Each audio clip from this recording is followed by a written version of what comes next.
Hello everybody and welcome to a very special ThunderStorm. This time around we're going to be taking a look at the VGA 2021 nominations, making some guesses on what we're going to see, probably getting a little bit heated at points, and overall probably throwing hands. I'm Rin, and with me is Kaznarius. Cowabunga time it is. Sliv. This sauce is fucking delicious. The Pork Chopper. What's up? And as always, our unnamed guest. I'm getting them all right. All my predictions correct. Now, right off the hop, we're going to go ahead and skip past a couple of these. We're not really big esports guys, so it wouldn't be fair for us to go in and make a suggestion on best esports event, best esports coach, best esports team, or best esports athlete. However, we will be starting off with best esports game. What do you guys think? Like, are you happy with the picks? What are we feeling? I think it's pretty standard, like to be expected. Nothing's really a surprise here. I mean, Yeah, these are the big sport games to my knowledge. the only change is that Dota 2 was not on the list last year, and something else was there that I do not recall. Was it something like Rocket League or something stupid? Possibly. I can't remember. It might have been Fortnite. Yeah, I don't really have an opinion on many of these because I don't keep up with the scene, but I'm just gonna say League of Legends. I don't know. I guess Double Walk. Who cares? Usually we give personal pick and our predicted pick. Sure. I don't really have a personal pick, so I think it's gonna be League.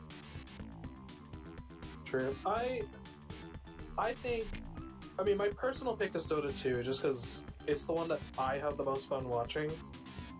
It's actually the only one I watch out of all of these, so that says something. Which I'll give it my, I think it'll win pick as well, just because I want it to, and I don't really care about this category very much. I kind of want to look at I think personally, I think CSGO might maybe take it. Like, out of these games, other than, I don't want to see Call of Duty win it with the way things have been the last little while. I don't. Past a little while? Do you mean like the past 10 years? No, I mean the Activision stuff. But yeah, also that. I mean, plus Vanguard just straight wasn't that good. Even, there'll be a point where we talk about Blizzard, Activision, but I agree. Fun with that. Yeah. So I think CSGO could take it. I am thinking though that they might just slam it with Valorant, because Valorant has become very popular, it feels like, the last year. I know a lot of people are playing it right now. I'm not a big Riot Games guy. I just don't like some of the stuff going on with what Valorant installs on your computer and all that, and I'm not a League guy. So I'm thinking it's gonna go one of those, I would want it to go CSGO. It will probably go Valorant. Personally, the two esports games that I consistently see, even though I don't watch esports, it's always League of Legends and Valorant. If I had to pick between those two, Valorant's the newer one, and it seems to be more popular. I would assume that would win. Personally, I honestly have no idea. Don't pay attention to esports at all. It's just a heartbreak that virtual chess isn't on the nominations, because everyone knows virtual chess would knock everything out of the park. Tragedy.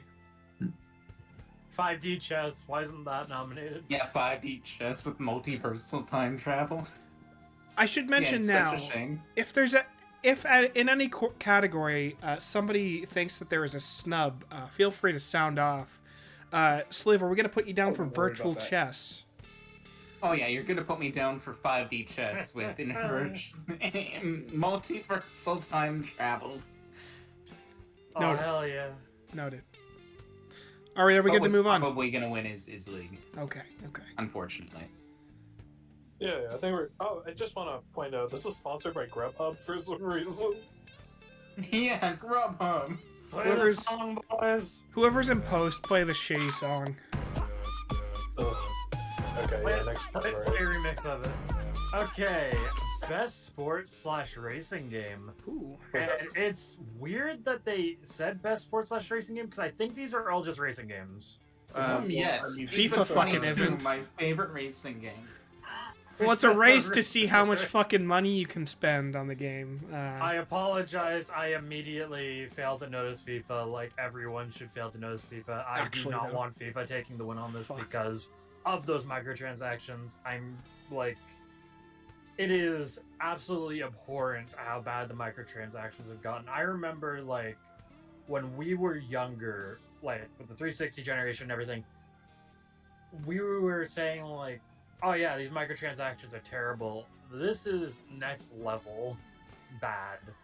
Like worse than mobile games bad in my opinion with sports games. Especially like the FIFA, the NHL, the NBA especially. I think there's like a sponsorship with Jake from Steak Farm or something like I can't remember if that's FIFA. I believe that might have been the that basketball was NBA. game. Yeah, that was yeah. NBA. But I do not want to see FIFA take this one. I want to put in a curveball here. I want Hot Wheels Unleashed to win it because Fuck yeah. I think it is really cool Fuck yeah. that you can build your own Hot Wheels tracks in the game and play on them. No, Hot Like- Wheels games, high key, some of the best racing games on PS2.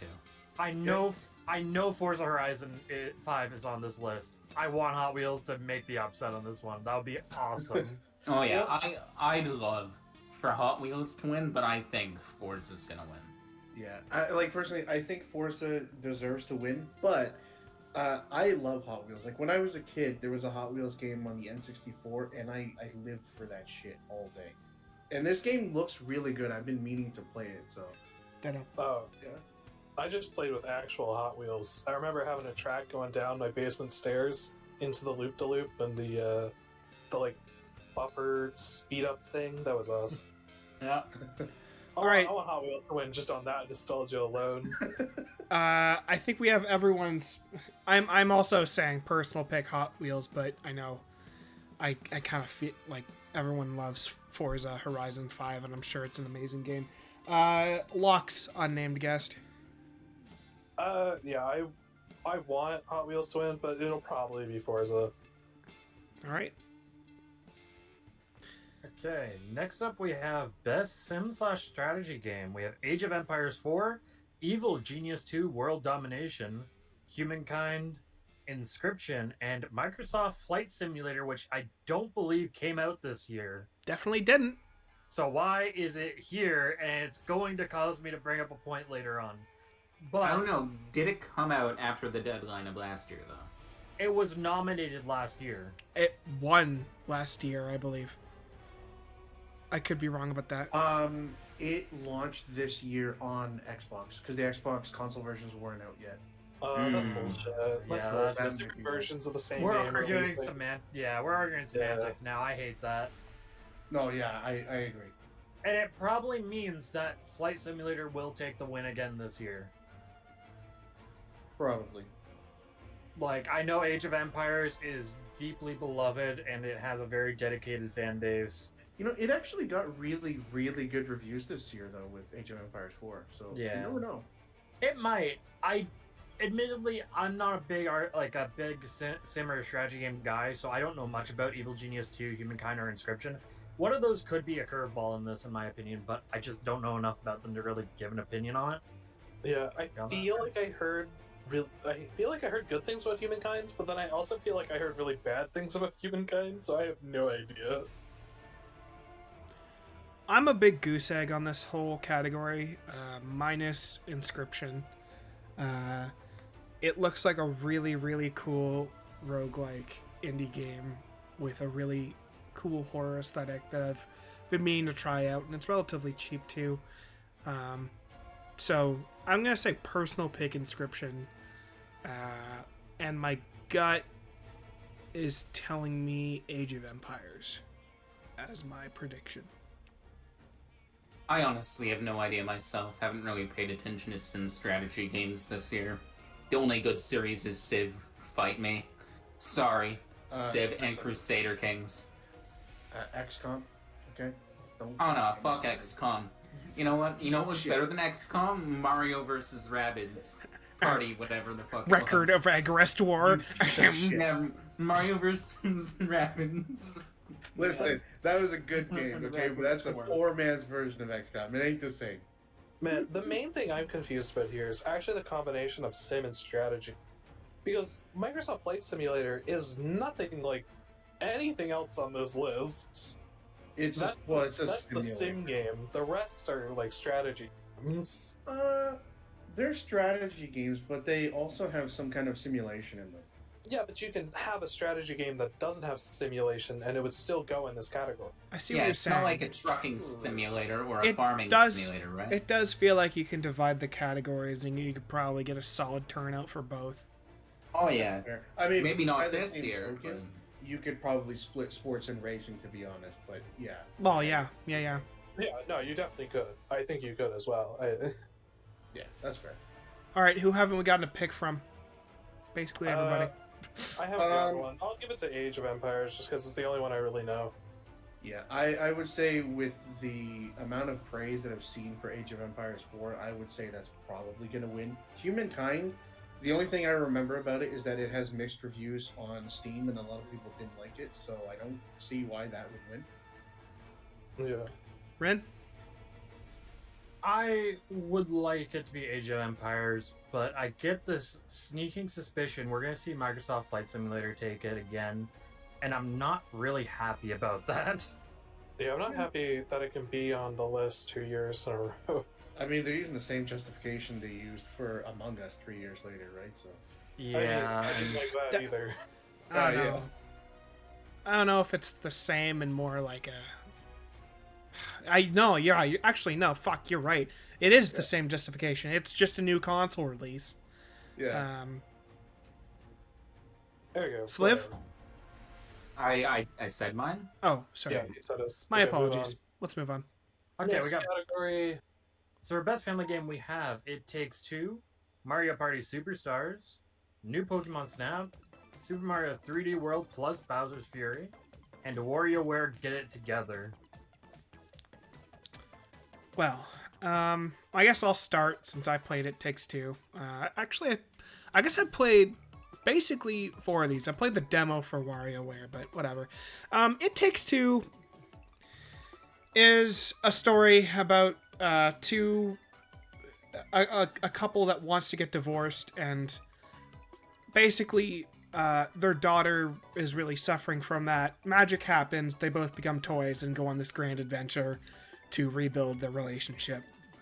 Now, Pork Chopper, I'm sure that's what you were getting at when you mentioned, hey, yeah. like, isn't it so weird that that's a family game? It is actually relatively tame. Like, I could see this actual premise, like, I don't know, being like a Pixar movie or something. They do keep it actually relatively family, I guess, suitable. Yeah, friendly. I don't know why I was blanking on that word. But there's one particular scene where they have to make... They come to the conclusion... This is a bit of a spoiler. I'll spoil it a little bit. They come to the conclusion that to turn them back, they have to make their daughter cry. And something kind of sad... They do something pretty fucking bad. Let's say that. And it's actually a kind of tense scene that might actually cause like a little bit of trauma for a child playing this. Not even gonna lie. But like other than that, like I don't know, when I look at that compared to the rest of these noms, I have to ask myself the same question I asked last year, which is the best game for a family to play?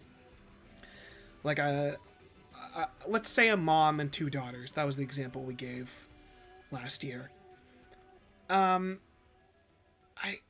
I guess it's like, I guess it would be something like 3D World, where you could get a bunch of people in on it. It Takes Two is a pretty solid, like, it's really good co-op experience. But, like, I don't know. It doesn't, when I look at it compared to, like, a lot of these other nominations, like, I would definitely, if it were my kid, I would definitely want my kid to play any of the other ones before they play It Takes Two. However, It Takes Two is the only one of these nominated for Game of the Year. And that's the tricky part. Not necessarily, because this category is best family game, Yeah, this is specifically about how good it is to play like family-wise. like with your kid. So just because Yeah. It Takes Two is probably a better game than everything else on this list, I don't know if actually. I think it is.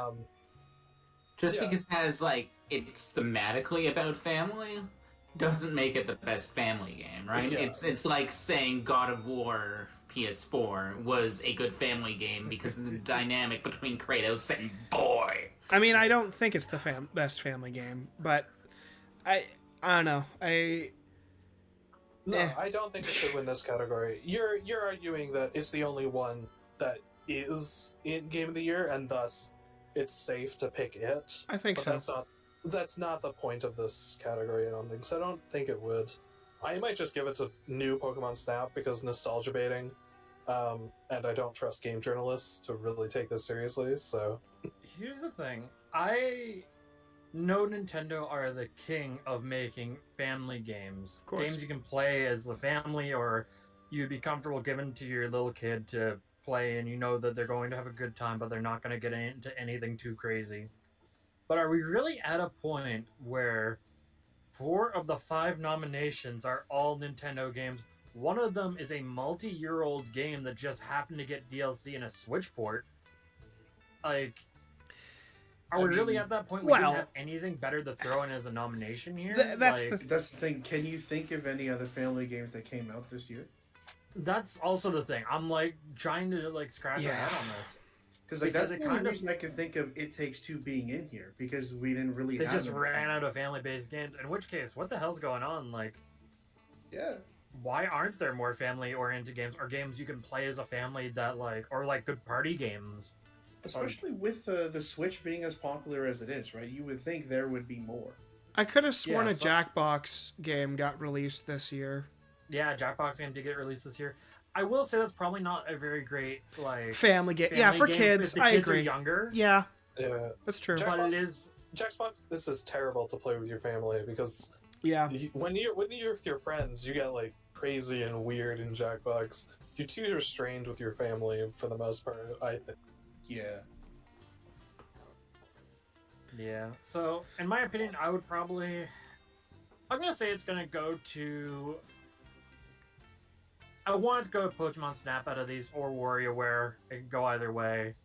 I think it'll go to Pokemon Snap though, and I don't want it to go to Mario Party Superstars or 3D World. 3D World's a multi-year-old game at this point that just got a DLC pack and a re-release. I don't like that being something that wins an award. Hell, At it's that it's level. more like DLC for Odyssey than DLC for 3D World. Yeah, because it is a very different experience to my understanding. And Mario Party Superstars is just remakes of a whole bunch of old Mario Party stuff, which keeps happening, and I'm kind of the mindset that, sure, like, the idea is, well, if you say we can't make new Mario Party maps, we're just going to use the old ones again. But at the same time, there's nothing that enticed me to want to buy it. It Also, they could've got rid of Monty Mole as a playable character, and I'm really, really miffed about that. Tragedy. I'm gonna say personal pick, Pokemon Snap, and my prediction is It Takes Two. I'm gonna die on that hill. I would say, it's probably gonna go to Pokemon Snap. Also, might I say, Pokemon Snap is freaking beautiful. Yeah. It looks amazing. I My love scan- seeing like people take screen caps and stuff, or like screenshots and stuff of the pictures they've taken, because it looks really, really good, especially on the Switch. Well, I mean, when the whole game is about taking pictures, you really do have to make it look good. They can't just do what they do with normal Pokemon. Yeah. Which is make all the models really shit. The models in Pokemon is generally actually okay-ish. It's like the tree models that are bad. The character models are generally fine. But yeah, no, the environments and all the character models and stuff in Snap look really good, which is funny compared to normal Pokemon, yeah. Ugh. All right. We good to move on? Best Yeah, what's our next fighting game. category? Best fighting game. So we have Demon Slayer: The Hinokami Chronicles, Guilty Gear Strive, Melty Blood Type Lumina, Nickelodeon All-Star Brawl, and Virtua Fighter 5 Ultimate Showdown. Why is Virtua Fighter 5 on this list? Also, Did shout it out. get ported to consoles or something this year? Like that's I remember that on what PS3 or some shit. Am I wrong? Also, huge shout out to everyone who just heard of Melty Blood Type Lumina for the first time ever, just this second. No, you didn't know Also, about Melty Blood before this Melty point? Blood Type Lumina wins for Neko Arc. I freaking love that cat. Okay. Congrats. That's my lock of the week. Lock of the week. Realistically, though, I see Guilty Gear taking it. I want Guilty Gear to take it. Melty Blood would be okay with too. I'd like Guilty Gear to take it. I can see All-Star Brawl potentially taking it, though. I don't see All-Star Brawl taking it. I think most people understood that it was never. It gonna was be a that huge good. meme. Yeah, it was just a huge meme, No. and like people hoped it would be good, but no one really anticipated it to be that good. When you're saying Here's- most people, are you factoring in games journalists? Because yeah, that's fair. this It's is. so comfortable let and me- easy to play. Let me just remind everybody that our jury is a cabal of 105 game journalist publications across the world. Yeah, I know. Just to put this into context, I think it should go to Strive. Every bone in my body is telling me that Strive should win. I'm gonna be a cynic and say All-Star Brawl wins. Here's the thing with All-Star Brawl is that, like, I think it's pretty close to being a very good game. There's a lot of stuff, like, going for that, and it's not just because of the Elite Garfield DLC, I swear. But there's a lot of very good stuff, and the developers seem to be very dedicated towards making it into something amazing. But the fact that it's missing some really basic things really hurts it, in my opinion. The fact that you don't have any of the character voices when they attack or anything, it's just stock sound effects. That's the The big thing for me. like that hurts Huge detriment. so much. It kills the vibe. You don't have these characters like saying what they're known for. You don't have like Patrick saying like I'm fucking Patrick and I'm gonna dunk on you because that's definitely what Patrick says. But like you don't have all Verbatim. those references. Verbatim, yeah. That's my favorite episode of SpongeBob. Is this the Game Awards? But yeah, no, I think Strive will take it because, while I generally don't really trust the game journalist mindset, I do think they're at least smart enough to realize which ones are like the big fighters. Big here. enchilada. I mean, from what I Yeah. remember, Guilty Gear Strive got pretty good reviews. I think. Yeah, no, it got great reviews. Generally yeah, speaking, people like it. that would be my pick. I think it'll be Strive. I hope it's not Virtua Fighter 5 because that game originally came out in 2006. This is just like a remaster of a fucking remaster. Yeah, we do not need. I will say I'm quite happy not to not be seeing Street Fighter and Mortal Kombat Oh, on the best fighting game God nomination this damn. year, because that was brutal last year. Yeah. But we still have a game that came out many years ago showing up on the best fighting game entry on the list. Yeah. I think part of the issue is there's just also not a whole ton of fighting games coming out. They generally are pretty spaced out, but still. Like, then just have 4 games. Yeah, at No. that point maybe just have 4 games, but not. No. Or We find need 5 nominations. Come on, we have No, fuck just. I will Okay, say I'm pretty I'm changing mine to double lock Guilty Gear Strive. Yeah, I think that's gonna get it. Okay, most anticipated game: Elden Ring, God of War Ragnarok, Horizon Forbidden West, the sequel to Legend of Zelda: Breath of the Wild, and Starfield. I hate this award. What a fucking I hate weird this way award to so fucking much. place that. I really do not like. It's like, okay, here's these games. A lot of them we don't have a ton. Some of them we have some decent information on. Quite a few, like a couple of these, we don't really have much to work with at all. I don't think we know. I think we finally got some information on Breath of the Wild sequel. We got a Am I trailer. wrong? Yeah, we got a trailer. Okay, We got a trailer 2 years ago. but we That was this year, bro. No, it was 2 years ago, bro. but we don't have a lot of information for all these games. And on top of it, like these games aren't out yet, like or they're not like imminently coming out. I am not very happy that. Just hate the idea of celebrating something before it comes out. I agree with you. I sorry to cut you off. I don't know if you were done your point. Cut this, Yeah, whatever. pretty much. But absolutely, if fucking anything has taught me anything, if anything has taught me about the dangers of celebrating or anticipating a game before it came out, it's one of the games released this year. It's fucking Cyberpunk. You know, all that hype. It's like, what are we awarding hype now? Like,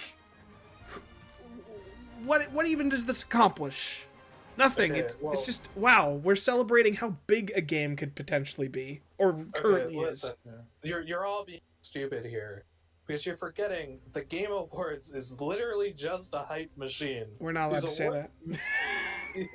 These awards mean nothing. Jeff Keighley, cover your Sorry. ears. Yeah, because the whole reason anyone really watches this is for the trailers. So the reason this award exists is because they only make money for this show off of the live stream. They need sponsors and big trailers and shit like that to make money. So they want like this to bring people in. And I'm guessing we're gonna see trailers for at least one of these games here. You're gonna see a And trailer I for swear, the honestly, we're majority of probably going to them. hear at least 5 references to Kojima. If I had to pick one that will win it, it's either gonna be God of War or Breath of the Wild sequel, in my opinion. There's a lot of hype for God of War Ragnarok, and I think it's one of the ones we have a little bit more information on. Elden Ring might sneak in because of Bethesda. Oh, Elden Ring exists. Wait, what? Elden Bethesda. Ring is FromSoft, bro. Yeah, you fucked my that up. apologies. I got FromSoft and started. George R.R. Why Martin. did I think Elden Ring was Bethesda? Elder Scrolls, Starfield. fucking, No, who what knows? Starfield's the There's a- Bethesda one. Yeah, you were thinking of Starfield. Sorry, I've had a long day. Yeah, so Elden Ring exists. They might take it. 'cause- There was that public test. Yeah. Okay, I so mean, at We least got a that's lot of farther along. information, But yeah. I'm So- gonna say God of War. depending on when the jury made their votes, because if the jury's already made their votes, that's that's out of there. But Elden Ring, because it had that recent network test, that may sway some of it, just because now we know so much about it now, and it looks really good. So I may just give it to Elden Ring, also because that's my most anticipated of all these. So I mean, the thing is, with both Elden Ring and Starfield, we actually know a lot more about these games than has been announced because both these games were leaked years before they were officially announced, and we know like tons of shit about the gameplay. So That is true. Minus my slight confusion on who's making Elden Ring. yeah, I'm gonna have to beat you for that later. Yeah, go ahead and do that. Todd will too. It's Sure. LJ. I'll have to buy another. I'll have to buy another copy of Skyrim just to make up for my sins. hey, they got a new version you can buy now too. Oh hell yeah! Why isn't that nominated? Fuck. Yeah. I would love for God of War to win this. It's shaping up to be my most anticipated game. Breath of the Wild would be nice as well, but I don't see that one winning, especially with God of War and everyone's raging fucking boner the past year and a half for the Horizon series. I don't understand that one. It wasn't even good. Debatable. But debatably wasn't even good. It just seemed like your average action game, and I couldn't get past like 6 hours in. I was bored to fucking death. Hey, man, Oh, a lot of here's people Todd like with it. Who Takes knows? Two. So I'm locking in God of War, double locking God of War. Yeah. Nothing means anything, and I double up God of War. I would say based on just the amount of like the sort of popularity that I see online, for me it would be between Elden Ring and Starfield. Because while we there isn't a lot of like gameplay footage of Elden Ring, and there isn't a lot of official shit about Starfield. Both those games like are absolutely massive, and people really, really want those games. Every time something comes online about either one of them, like millions of people flock to every video, like immediately. If I had to pick one though, Elden Ring, because it's coming out before Starfield. True. Okay. What's our next category? Best role-playing game. I imagine Kaz has quite a bit to say in this one. Sure do. Cyberpunk 2077, Monster Hunter Rise, Scarlet Nexus, Shimigami Tensei 4, 5, Shimigami Tensei 5, V. and Tales of Arise. God, do you not know Roman numerals, my friend? All right. Let's. Sorry, I got confused about the I. Actually, I was in the middle of going, wow, I said Tensei wrong, and then said 4. Anyway, we could cut it Ren, out. and it's- Roman numeral XIV, go. All right. Oh. Here's the problem. Here's the fucking problem. I have a big problem with Cyberpunk 2077 being nominated for anything other than best score. Okay? I have a problem with this game being here for a lot of reasons, but the main one is that I'll cut to the chase. It's not done. It's just not done. I bought this game day one. I bought into the hype. That was a huge mistake, obviously, but I bought into the hype. I sat at my local game store till that fucking truck came, and I came home and I played this game on my PS4, and it was an unplayable, glitchy, horrible frame-dropping mess day one, and I played it for 1 hour yesterday, and I found 7 notable glitches, both audio and visual-wise.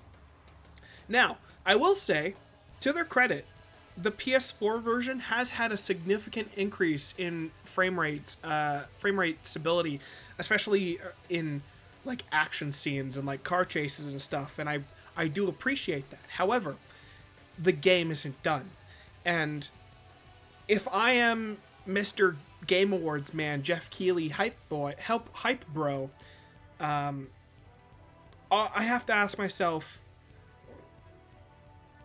do I put a game like what? Me putting Cyberpunk onto this list is like saying, go ahead, AAA studios, fucking rush out your games, cause who fucking cares? It's going to end up on the Game Awards as a nomination in the Game Awards anyway. And I think that just sets a fucking horrible precedent for games in general. Now, am I saying that Cyberpunk is completely shit and garbage? No, I'm sure it has a wonderful story. But if I look at it through the lens of a role-playing game, I know the genre has a very malleable description, but in this sense, Cyberpunk is trying to be a role-playing game through immersing you into its world and being V and, you know, living in Night City. And on that basis, I think that the game fails because I find it hard to be this character when the game is breaking around me all the time. And that's why I really hate this game on this list. Or honestly, anywhere. I think fix your game, period. Fix your game, and then maybe you've got a shot at going on the list. Okay. Now, I want to play a bit of devil's advocate just because it's fun. I have Cyberpunk 2077 on the PC, where it actually works. And I played it last week. I played about 20 hours, and I stopped playing because I didn't actually enjoy it that much. So that says that I'm not a big fan of it. But it runs fine now on PC. So on some level, it could be on this best role-playing, because for some people, it does work. Pretty much all of these, like, the platform is not really taken into account anywhere in this. and it does work in some capacity somewhere. So the PC version of the game could belong on this list because it does work. I've encountered no more bugs than, probably less bugs than the average Bethesda game. I mean, that's not really saying much, since, Bethesda games are notably buggy, but it hasn't been too bad. Also, I want to point out that, RPG is a pretty nebulous term nowadays. Of course. That doesn't really mean anything. So, we should use their exact definition from the Game Awards website. And it's about rich player customization and progression. So it's about, building up a character. So Grand Theft Auto San Andreas Definitive Edition is an RPG. Kinda. Yes, It might technically count on this list. That one has other problems, and it's a re-release, so I don't want it to be there anyway. Which is why normally I would be really against Monster Hunter Rise on this list, because I don't really consider it an RPG, at all. But it does have a lot of character customization and a lot of progression, so it technically does belong here based on their definition. I do want to respond to your other point about you saying it's playable on PC. I do believe you. I think you're probably right. And yeah, the PS4 version and probably the Xbox One version, they're both dead in the water. But that's just that's just fucking terrible of a developer to just leave a lot of people out in the cold while everyone else gets to play this game without any issues. Yeah, no, I agree with you on that. There's tons of people that can't buy a PS5 or a big rig, fucking over-the-road racing, a big rig PC, or a new Xbox. We're forced to play on old hardware, and if you make the game for old hardware, it should be fucking playable on that hardware. No, I agree. I think that if you make a game for a console, especially for a console, you know what the console specs are. You know what it can do. Mm-hmm. You should easily be able to make your game run on it. Game companies try to push too hard. They definitely push too hard with Cyberpunk and then also they probably, fucked up the optimization for the PS4 and Xbox One versions. But I will say it does work in some capacity somewhere, and this award is for player character customization and progression. It has nothing to do with performance. So it can technically be on this if people think it has that in a good way. I don't actually think it has great character customization and progression. Especially character customization, because it's a first-person game where you can't even see yourself. So there's next to no point in the character customization at all. Minus in menus. And fuck off. Let me just confirm, all your stats are tied to clothing, right? No. The clothing is basically just armor. Okay. 90% of the time. Okay. But for the most part, when I was playing the game, my character was a fucking clown, who dressed like a weirdo because it just had the highest armor stat. Sounds like great character customization to me. Yeah, I couldn't see myself at all. I mean, to be fair, Monster Hunter Rise, everyone clown suits till they can, get a solid set. Yeah. Oh, yeah. Yeah. Clown suiting is fun. Here's the other thing with this award is that, by the traditional definition, I think there are some pretty big omissions from being nominated for Best Role-Playing Game. Absolutely. Yes. I think, just from... I haven't played it myself, but, most of the people here have played Amori, and they loved it. And I think it deserves a spot on this list, because I've heard nothing but amazing things about it. And on top of it, if we're going with some of the other things I've seen so far, and some of the things we're going to come to, you could make an argument for Deltarune Chapter 2. Sure. If Bowser's Fury can get Mario 3D World on the nominations, I think Deltarune Chapter 2 could fit on the nominations for this.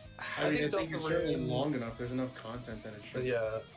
I think Deltarune probably they excluded it from this because it's still technically a quote-unquote demo, not a full release. And by the same token, though, Cyberpunk 2077 is. Yeah. Well, no, We're all playing a fucking beta test. it technically works now to a point. To a point. Yeah, I'll give it to you. No, I will say, although, again, I have to go strictly off their definition of what a role-playing game is and what they're awarding this based off of, because that's what they're going to do it on. Sorry. Again, I don't consider Monster Hunter an RPG. You can cut this, but just to clarify, what is their definition of a role-playing game? Just once more. It says I for the literally best already game. said it. Go ahead. But So best it's game I'm designed asking with for- rich- yeah. Best game designed with rich player character customization and progression, including multiplayer experience. Okay. So it's purely about character customization and character progression systems. It really has nothing to do with anything else. All right. If I were making this list, I would get rid of Cyberpunk and I would get rid of Monster Hunter Rise because I love Monster Hunter Rise, but I see it as more of an action game than a role-playing game. I think there's a lot of really cool builds, so like I feel like when you talk about character progression and all that, you're like riding a really thin gray line calling Monster Hunter Rise an RPG. No, for sure. I would take... Capcom has it listed as an action game on Steam. There you go. I would take those out and I would put in... As much as I love Amori, fuck, it's an amazing game. I'd actually put in A, Neo Twiwi, and B, Bravely Default 2. I don't know. I don't know why the fuck neither of them are like on any of these nominations. They both have really good progression. Really good character customization. I think it fits all those definitions, and they're actually role-playing games. I do think that this is all wonky, and Monster Hunter Rise should have been moved to Best Action Game. I fully agree with basically everything you just said, especially as someone who's been both Neo, The World Ends With You, and Bravely Default 2. They were great. I like them more than basically everything on this list. To be fair, I've only played like 5 hours of Shin Megami Tensei 5, so I can't really judge it yet. Sure. That game just came out and it's on this list. Yeah. I don't trust this at all. well, the games journalists, from what I've seen, fucking hate it. So that should give you. Well, it's hard. So Yeah. What did you expect? I mean, so is Doom Eternal. So. Yeah, but that. Yeah, but- difficulty. And that also That's didn't not- win. So. Ooh. Yeah, Yeah, but don't forget that one game journalist couldn't figure out how to double jump in Cuphead, so. Oh god. Yeah. That same guy played Doom Eternal, I believe. It was really funny. Anyway, do we have anything else to add about these games? Yeah, so I don't want to Go ahead. harp on Cyberpunk too much. What I do want to say is, so we had 2 hot fixes and 1 actual patch for Cyberpunk this year. Yeah. And the actual huge updates in terms of fixing the game, they got delayed until next year. It would be one thing if they actually fixed the game to a respectable state this year, but they didn't, and they're not going to do anything for the rest of the year. It's a bad precedent to reward them for doing that. And I think that's unacceptable. I think it's good also to clarify that between the two of us, you were way more excited for this game than I was. Absolutely. And you I've been played it waiting for this longer game than since I did. 2012 when it Yeah. first got announced, and yeah, the game that I got was And I not what I was promised. I saw the game running on your Xbox Series X or whatever. I forget the fucking name of these new consoles. Series X, Yeah. And again, tons of bugs, but you were trying your best to have a good time with it. Yeah. So, you know, And I stopped playing. I was like, no, fuck this. I can't do this. you saying that as a legitimate fan of this game is like, it's fucking relevant, people. There are people that really wanted to play this game that just fucking can't because it's still a broken mess. Anyway, Yeah. Let's get some Um, picks. Let's get some So picks. for my pick for best role-playing game, I've heard a lot of good things about Tales of Arise, and I've heard a lot of good things about something like Scarlet Nexus. Mhm. Fuck, if I had to pick one, because I haven't played either one of those, I really want to. Probably Tales of Arise though. It's supposed to be really, really good, and I have a feeling the Tales series is finally going to get something. I'm going to go with Monster Hunter Rise. However, I'm going to say that I think they are going to say Cyberpunk 2077. Yeah. Well, they Yeah. need a way to get Keanu Reeves up on stage for those dollars. Oh, yeah. Breathtaking. I didn't even think of that. Ugh. Tales of looks like it'd be a good pick, but Cyberpunk wouldn't be hilarious if it won. I think it's not going to be hilarious, and I think it's going to win. Yeah. Sorry. Sorry, Sliv. What's your? Is it your actual pick?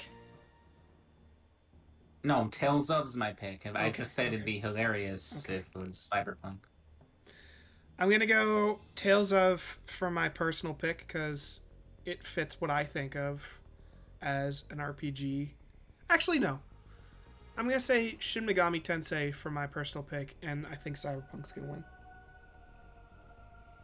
I'm going to. Okay, I'm actually going to have three things. Because my actual pick for best role playing game is Neo The World Ends With You. That's the one I Fuck had the most yeah. fun with. That's what I had the most fun with in this, like, I don't know, year.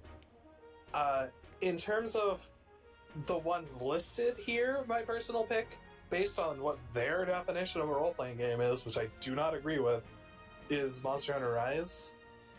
And the one that I think will win, I actually think it might be Monster Hunter. I think its growing popularity and the fact that Rise is really good, and I think some game journalists will be scared of picking Cyberpunk. They should be. They should be. But God, yeah. that sounded like a threat. Jesus Christ. I swear I'm not gonna kill anyone. Probably. Whoever's editing it, put a fucking, like, gun noise after he says it. Wake the fuck up, Samurai. We have a Okay. Game Awards to burn. What's our next fucking category?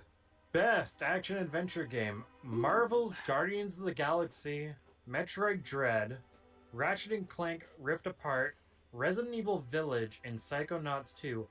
I forgot Ratchet and Clank and Guardians of the Galaxy came out this year. Well, Guardians it's- was really recently, to my knowledge. Yeah. Yeah. Yeah. I'm gonna be real with you, fam. I don't have a problem with this list.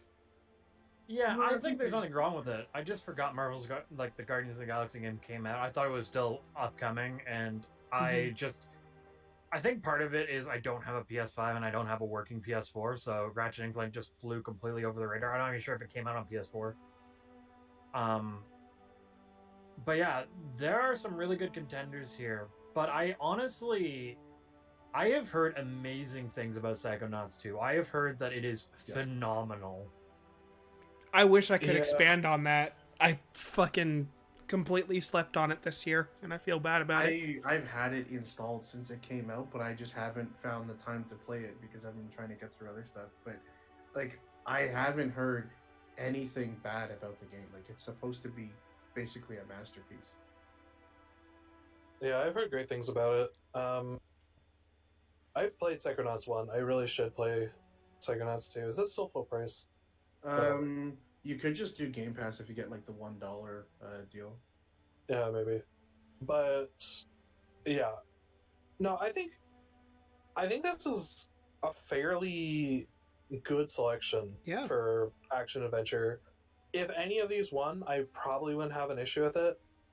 I haven't really seen enough of the Guardians of the Galaxy one, so that one might be like that one's the bottom of my thought process right now. But that's because I haven't seen anything about it really.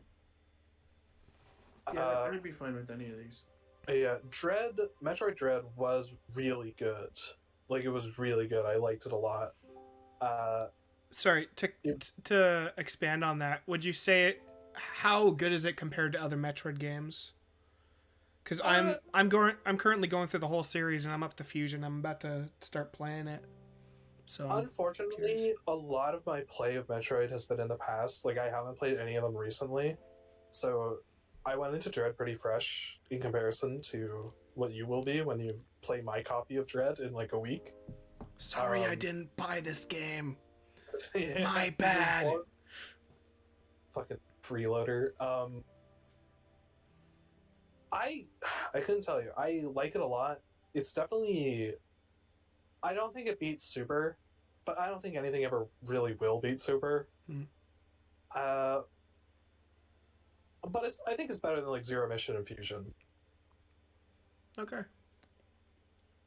Uh, Those are pretty good but yeah. games, so. No, they were. I like all, pretty much all like most of the 2D Metroids, outside of maybe like Metroid 1, like the very original one, because that one's a nightmare to play. Yeah. Are really good, and I like them. But it's a huge leap in quality over the remake of Samus Returns, Metroid 2, because it's the same. What's it? Yeah, Mercury Steam. Yeah, same it's the same developer guys. is made both of those, and they improved so much with Dread. It's actually insane how much they improved, because I didn't finish Metroid 2 Remake, whatever it was called, because I just wasn't having fun with it, but I loved Dread. What? I think it's called like Samus Returns or something. Yeah, it's Samus Returns. I don't really... It's a remake of Metroid 2, whatever. Yeah. Yeah, Dread's great. It's my personal pick, because it's the only one of these I've played, and it's my it's my end pick, just because I want it to win. I do feel that a lot of people complained that it was too hard, and that may dock at some points. We'll see. Yeah, I wouldn't be against any of these winning. If I were to narrow it down to 2, it would probably be Ratchet and Clank or Psychonauts 2. And I am an indecisive bastard, so I'm just putting it on both. Fuck you guys. Wow. However, I am so not counting that.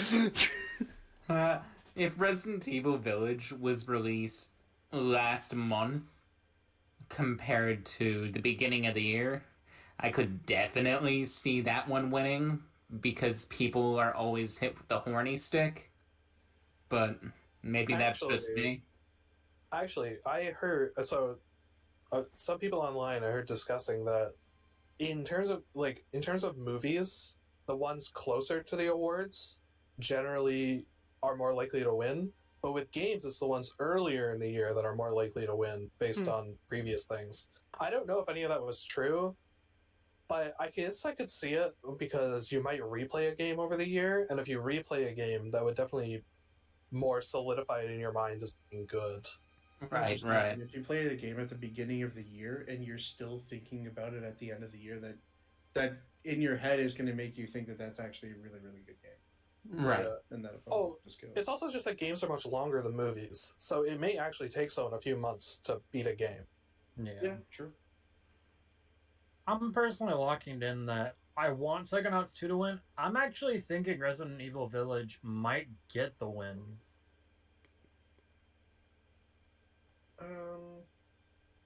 I gotta go with Psychonauts 2, because I feel like that was the media darling, and even just players, everybody loved it. Yeah, I would say that's gotta be it.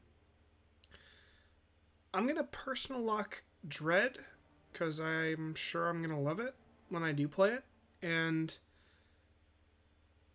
I'm gonna say Ratchet and Clank, actually. Nice. I have a feeling it's, I don't know. My gut says Ratchet and Clank. Really happy with this one, actually. Yeah. Out of all the ones, Yeah. I don't No, know. I'm not like violently angry. It's a good list. Don't worry. Yeah. We'll get there. Best action game: Back 4 Blood, Chivalry 2, Deathloop, Far Cry 6, and Returnal. Oh, we all know what one's gonna win here, guys. Back 4 Blood's definitely gonna win. Oh, yeah. Because they know their target audience. Even the zombies say the gamer word. Jesus Oh, Christ, jeez. Oh. You're the one editing this, so it'll be fun to figure out whether or not you leave that joke in. No, I'm definitely leaving that joke in. Yikes. Okay. Back for Blood had some issues, and I have heard very mixed things about it. More lean towards more lean towards negative Yeah. with some of the things they've changed over Left 4 Dead 2, which is obviously what it's trying to be. And a lot of people like that game, like Back 4 Blood fell off hard, and Left 4 Dead 2 actually saw a huge boon from this game coming out, which is kind of hilarious. Yeah. The rest of these games, I'll admit I don't know much about Returnal. I heard Returnal I was don't- really good though. I think part of the issue though is that PS5. I think maybe 5 people on the planet have played Returnal because no one can get a goddamn PS5. Yeah. I mean, Far it Cry also has 6? another issue, but yeah.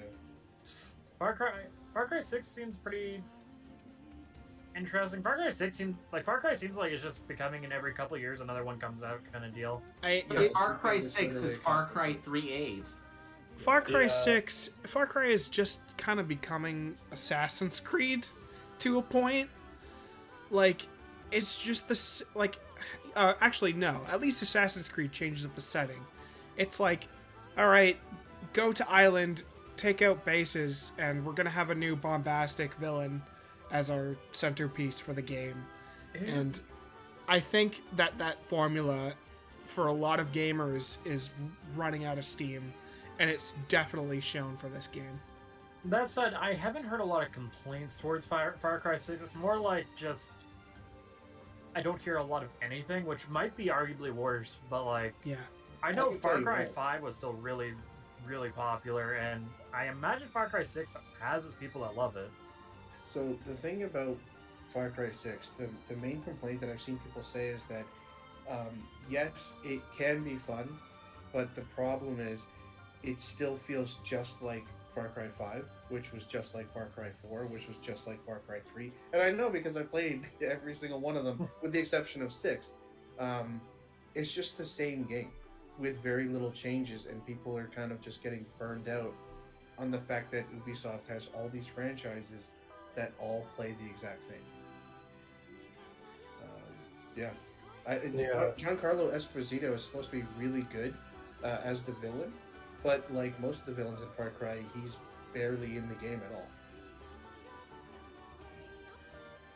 Yeah, I'm just going to assume it's Deathloop. Yeah. Here, That's Yeah, basic.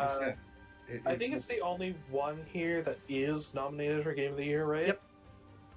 And unlike the previous The Family one, this one is all about gameplay. So, I think it'll Yeah. probably win this particular category. Especially because, yeah, I've heard mixed things about Back 4 Blood. I haven't heard anything about Chivalry 2. Yeah, Returnal, most people haven't played it because it's on PS5. But I have heard good things about it. I don't know anything about it, really. And yeah, Far Cry 6, I've heard a lot of middling, like, this is kind of boring. Yeah. I think it comes down to Returnal and Deathloop, but it's gonna be Deathloop because Returnal, while it's supposed to be really good, it's also frustratingly difficult for a lot of people, and not in a way that's like good game design, in a way that there's a lot of bullshit that happens where you can die, and because you can't save your game mid-run, you can go 3 hours and lose progress and have to restart. Wow. So, whereas Deathloop, a lot of people really liked it, and it's got the whole sort of like angle where like you're one guy that's trying to get through, whereas the other player is trying to hunt you down and shit like that. It's a cool idea. It's a cool setting too, like this 20s era, or like 60s or something like that. I think it's 1960s or something. Yeah. Yeah, it's a really cool setting. Yeah, I think that's gonna get it. Deathloop. Yeah, Deathloop seems pretty rad. I'm Yeah. double locking Deathloop. We're all mirroring that, I'm guessing. Yeah, I believe Yeah. they're all pretty much the same. Okay, Yeah. all right, next category. So next Content Creator of the Year, ThunderClub. ThunderClub, baby! We're in it again, boys. Yeah, ThunderClub Nah. Best Content Creator of the Year. Nah, this channel sucks. It's Dream. Cheating is base. So Moving If I'm- on. Moving No, on. No, not moving on. I really don't I'd want just to. be happy if it's. Do we have a valid point to make towards Chronic Yeah, I can say something. I really don't Yeah. want to throw shade, but go ahead, my friend. So look, I pay a lot of attention to content creators and streamers, and I can say right now that the only two people that are even being considered for this are Dream and Fusely. And between Dream and Fusely, Fusely is she's got a lot less. She has no baggage, no real drama. She's probably gonna get it, I would assume, because she's like the safe option. And I mean, she's also really cool. Like, I do enjoy watching her. Okay, so we do have some positive things to say here. Live his opinion. Anyone other than Dream, cheating fucker. Okay. If you guys have watched PewDiePie clips over the past few years, you've probably seen Fusely. She was the girl with the thing underneath her bed that you said was a guitar. Okay. Gun. All right. What that was. All right, Moving gents. on. Listen. Yeah, we don't. Most of us don't have an opinion, so let's just get to the next category. Yeah. Best AR/VR game. Hitman 3. I Expect You to Die 2, The Spy and the Liar. Lone Echo 2, Resident Evil 4 VR, and Sniper Elite VR. Alright, now guys, before we go any further, there's only one game on this list where you can kill Hitler in first person, so Yeah. that kind of just cements it for me. Yeah.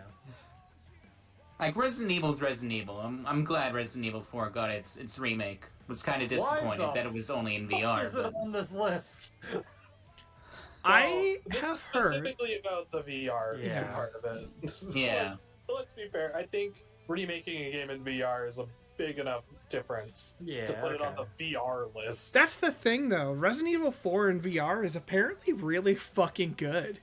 Yeah, well, Okay, Resident okay. Evil 4 is really fucking good. That too. Like, it benefits that the game itself is also good. I played it this year, actually. Funny enough. Yeah, all I hear is that the controls work really well in VR, and that actually kind of makes sense. There's a lot of stationary aiming in it, so yeah. Okay, could maybe see I was it. a little bit quick to judge. Okay. Double Lock, Resident Evil 4, because I don't know jack about anything else. I honestly, I would say Hitman 3 because I played the game not in VR, and it's a really, really good game. And I've heard that in VR, like it's a really incredible experience. It's entirely different than playing it in flat. All right. Yeah, I'll just give it a Resident Evil 4. I don't know. I have nothing else here. It's the only one I really know anything about. Giving it to Resi 4 and hoping for Sniper Elite. No, Sniper Elite for the meme of killing Hitler. Well, Those are I good too games, wish though, so. Killing Hitler would win some awards. I too I'm wish gonna killing say- Hitler was a meme. I'm gonna say Hitman 3, but I could go either way with Resident Evil 4. Or Killing Hitler, really. Really, all are pretty equal in my books. Oh, what's so bad about the guy? He's You're- the guy who killed Hitler. Okay. Okay, Locking you moving in for on. Hitman 3. All right, let's go. Jesus Christ. Best debut indie game. Kenna, Bridge of Spirits, Sable, The Artful Escape, The Forgotten City, and Valheim. I'm gonna say this once. Where the fuck is Amori? Yeah. Okay. All right. Now that's my one time. It should be here. It should be on best debut indie game. That's all I have to say. I don't know what I would replace it with. That's the tough part because I know all these are actually a lot more popular than Amori. But if I were running the zoo, yeah, I'd put it somewhere here. Probably over the Forgotten City. I actually do know a little bit about all these games. I know shit nothing about like any of them. I know nothing Really about slept these on games games at this all. year. But hey, guys, here's the pin. Watch our review of The Artful Escape right now. Ha That is true. I've played 3 of these. I've played a bit of Sable, I've played a bit of Forgotten City, and I've played Artful Escape. I don't see Sable getting it, I think it's a really pretty game and it's really cool, but I like artful games, and even I stopped playing because it felt like there was no real purpose, and I kind of just was like, and I stopped. I like the aesthetic, but the world seems very empty. It is, and that's kind of the problem. Yeah. Forgotten City is, it's a really cool idea. It started as a Skyrim mod, and it uses that sort of conversation style. And if you guys don't understand what it is, basically, you can go through time. So, like, let's say you talk to a girl and then something collapses and she dies. You can go back in time and warn her and keep her alive. And it's in a sort of universe where if you kill someone, like, bad shit happens and you have to, like, restart. Like, you can't commit murder is, like, the one rule. Cool. So, yeah, cool concept. It's cool, but it's not really that great of a game, though. Whereas Artful Escape, like, it's okay. Well, gameplay wise, Artful Escape isn't exactly much of a game, but the whole experience of it though is really, really incredible. I don't know. I have to go with Artful Escape. I think that really deserves to win. I think personally it's between Kena and Valheim. I know Valheim was pretty damn popular when it came out. Like, everyone was talking about it. I'm gonna say personal pick Sable, and my prediction is Kena, actually. May I say that some of these games, especially for indie games, which is kind of weird, like, not fair of me to say, but still, they are truly, absolutely breathtaking, some of these. Yeah. Like, both Kena and Valheim look very good. Yeah, maybe we're finally moving out of the every indie game is some like pixel shit game. Yeah, it's true. I mean, Not yeah, just like Valheim, for pixel, example, is but- built on Unity, which is a pretty solid free engine to use. Amori is made on fucking RPG Maker, like, engine. Like, who are we to say? But yeah, yeah. I'm gonna like- say I would like to see Kena take it, or Kena, or however you pronounce it. Yeah. Bridge of Spirits wouldn't be a bad win. I'd like to see that happen. I really slept on indie games this year, like really. So I'm just gonna take a pass on this one. I'll abstain from voting because I know shit nothing about any of these. come on, throw a random prediction. Okay, random. It's fun. Random, I'll just It's go fun. with Roll the Kena. dice. All right. Yeah, I'll just go with whatever. What's our next category? Best community support: Apex Legends, Destiny 2, Final Fantasy 14, Fortnite, and No Man's Sky. And Marcus Brady. And yeah, Marcus. Sorry, Final Fantasy 14, great community, by the way.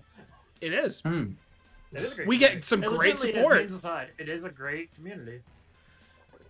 Do we want to talk about Final Fantasy 14 right now or later? I mean, I got a little bit to say about it. Like, it is a Does that really have to do with community support?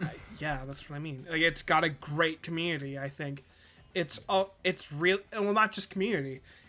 There's those constant live letters that we get from Naoki Yoshida.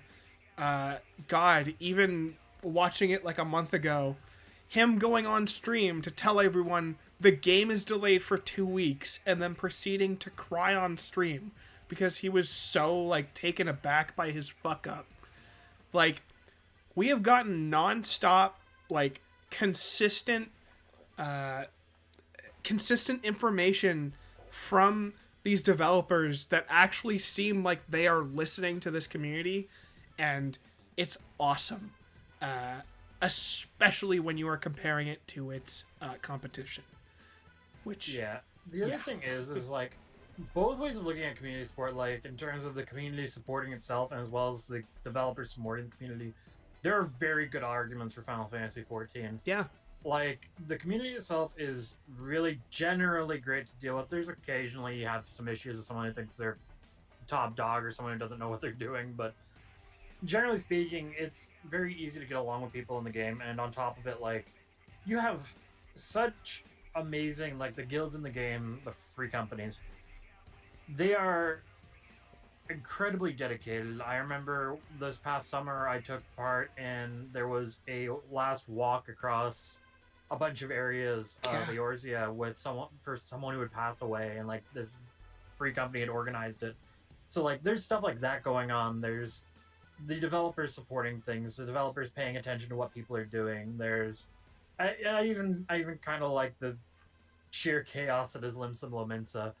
Like, How about it is such an amazing community and such an amazing support for that community and from that community. the author of Berserk passed away this year, Oh yeah, and there was a giant tribute to him, and there was also a giant tribute to one of the voice actors for Surfer Toms, actually, as well.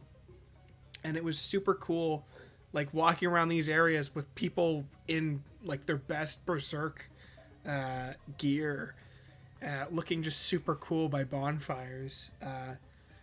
Man, I can't get enough of Final Fantasy XIV. It's just a great place to be. Yeah. Now, I will say, I believe this award is primarily for like the dev side, It is. not necessarily what the community actually does. Not that those things aren't awesome. But yeah, no, the Final Fantasy XIV on its like dev side with community support has been great. As Kaz said, the live letters give a lot of information, and they're fairly consistent. They're really long too. Like they go on forever. But in terms of like updates and patches to the game, Final Fantasy XIV is really consistent with it. When the expansion comes out, it generally has a patch every 3 months, and it normally has quite a bit of content in it. We've been in a bit of content drought this year because there's always one after the like 0.5 patch, and then the next expansion kind of thing. But that's fair to assume why that would be the case. They're making a whole new expansion. So I think it's safe to say the Final Fantasy XIV is a good contender for this. We should probably talk about the other things here. If we I have can see things to going talk to No about. Man's Sky. It went from a game that they couldn't get rid of if they paid you for it to being a full-priced game again. But how many fucking times are we gonna nominate this game for doing that? Actually, though, like I was about to You know, say right? that it won last year. Well, I do have to ask the question, which I'm sure none of us have the answer to, is what did it add this year?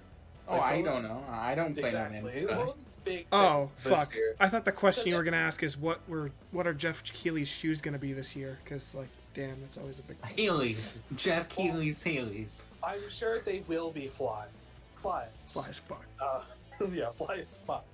But I'm really just wondering, like, what did No Man's Sky do this year? Because if they improved the game even more than, because yeah, they took it from an absolute shit show to being a reasonably good game, I guess. It's still nothing I ever want to play. Ditto. But what did they do recently since they won last year? And if they did some amazing stuff again, then yeah, sure, maybe they do deserve it. I don't know about any of these other ones though.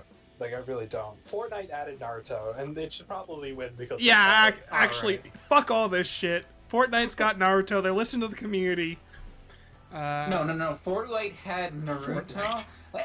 Yeah, Fortnite had Naruto and Martin Luther King Jr. So Of course, you had to say Naruto like Naruto, like you big fat fucking weeb. Jesus fucking Christ. Okay, do we have anything to add to this, or Pork Chopper? yeah, I You've been just- kind of silent. Sorry. Yeah, well, because I've just been thinking, like, I'm reading. So I read the description for community support, which includes game updates and patches. Okay. And then I look at best ongoing game, which has to do with evolving the player experience over time and like developing content and shit like that. Why are these not the same award? Yeah, Because no. both of those can be lumped together. I don't understand why they're separated. Yeah, I was wondering about that See- too. They feel very similar. I think the difference there is actually like when it comes to like social media. Like I think what won best community support last year was Fall Guys. And the reason for that was because their Twitter was constantly popping off. Like it was community support in a different kind of way. They were constantly Right. like participating with their audience and like making their audience want to play the game. Right, which keeps the game going, right? It's an Yeah. ongoing game, which is my point. Why are these separated? It's the same Yeah. overall thing. There is some difference. I think like you can have like terrible interactions with the community and still like I don't Yeah. know, you could have put out like an amazing expansion, but you have zero communication with your community. Like, I don't know, if Valve decided to release like 100 maps for Left 4 Anything? Dead 2 or something. Or anything, yeah. But you know what I mean? Like It's true. Yeah. That's true. I think there is some difference. I think like it's tricky because there is some overlap for sure, but I think there is some level of difference where I guess the way I see it is if sports and racing are together and sim and strategy are together, community support and ongoing games should be the same fucking award. But anyway, if I had to pick a game for ongoing, I'm fucking confusing myself. we'll get there. For community support, I would say Final Fantasy 14. Oh, and just to add to this, it definitely shouldn't be Destiny 2, because I know that they were actively removing content Yep. while Yeah. increasing the monetization of the game, and I believe people were very mad about it. Yeah, if And you that is bought also the game and exact all opposite the of previous these- expansions, if you buy the game and all the previous expansions, then a new expansion comes out, a whole bunch of the content that you just paid for is literally non-existent. You can't play it. Yeah, no, Yeah. fuck them. That's not okay. Yeah, that's not cool. Bungie, come on. It'd be nice And- if you could just play all the content in a game that has always had an issue where there's no content to play. And also, I heard some bad things about Apex Legends this last year as well. I remember seeing a couple times where an update came out and people were pissed off. I just haven't heard anything about Apex Legends this year. Yeah, I kind of just tuned it out. I never really cared about it. Ditto. That's fair. The fucking Battle Royales. Sorry, Sliv's a little bit muted. Has he given his picks? I forget. It doesn't matter. He's. I think he said Final Fantasy 14, if I remember. Okay, double lock Final Fantasy 14 for me. Yeah, no, same. I think we're all Same. pretty much on that. Alright, Or, yeah, he said that, I think, or No Man's Sky. All right, well, Next up, we have Best Mobile Game. Fantasian, Genshin Impact, League of Legends Wild Rift, Marvel Future Revolution, and Pokemon Unite. so as the resident mobile gamer here, I am convinced that this category is just going to be a shit show from now until the end of time. Like, it was pretty bad last year. I know Pokemon Cafe or whatever was pretty pay to win. I forget what even won last year. Among Us. It was Among Us that Among won. Us. It was Among The Us. actual video game. All of these are, well, League of Legends. I'll be real with you. I played it for a bit. I did play at least one round, and it is actually relatively faithful to the computer, the desktop experience. Surprisingly, for how compact the controls are. Yeah, it is a pretty good port. I'll say that, but man, Genshin Impact. Link in the cards, man. Link in the cards right now for all my negative thoughts on that. Genshin Impact doesn't deserve to be here, not just because it didn't fucking release this year. Like, it was nominated for this exact award last year, didn't win it. It doesn't deserve to be here because the game is just going downhill from everything I see. Genshin's 1 year anniversary was an absolute shit show. You want to talk about community support. Usually with gacha games, the 1 year anniversary is the time that you roll out all your big rewards and just the freebies for all your dedicated fans. And they were so fucking stingy with it to the point where it was like, hey, we're doing a contest, make fan art for our game and we might give you one free pull. Like, it was some absolute, like, chicanery bullshit, like, that that I have actually like to the point where I've never seen that shit before from any gacha game, and man, I've seen some shit. On top of that, I've seen a lot. I've looked up a lot of Genshin Impact's like main content creators, and the game is suffering for the same reasons that, funny enough, Warframe is suffering right now.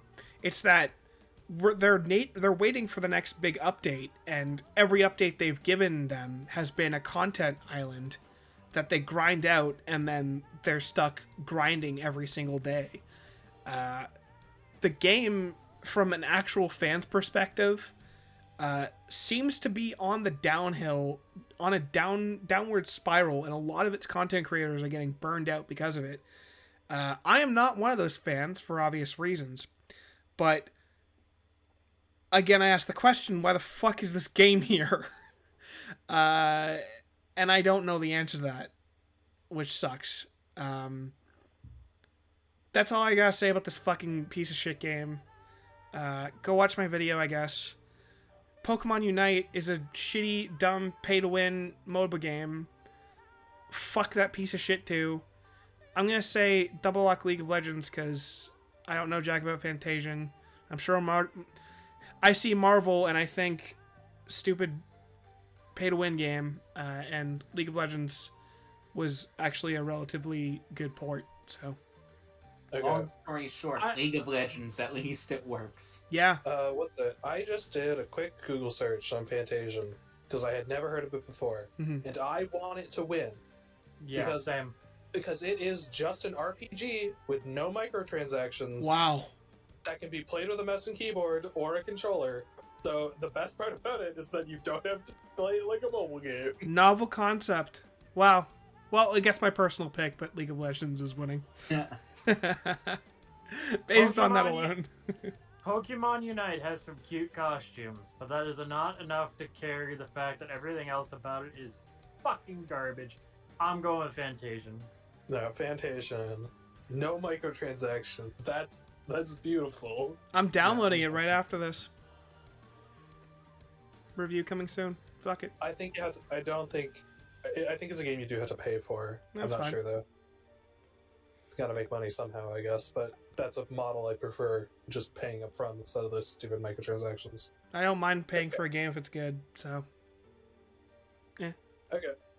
What's the next Pork category? Chopper, do you have any? Sorry, you didn't give your Alright, picks, yeah. I don't think. Other people. Yeah, I did. I said Fantasian. Fuck! It's all good. Okay, I'll stop asking if everyone's given them and just assume somebody's gonna pipe up if they don't. Okay. Anyway, best indie. Best independent game: Death's Door, Kenna Bridge of Spirits, Inscription, Loop Hero in 12 minutes. Pork Chopper. All right. I am really uncomfortable with 12 minutes being on this list.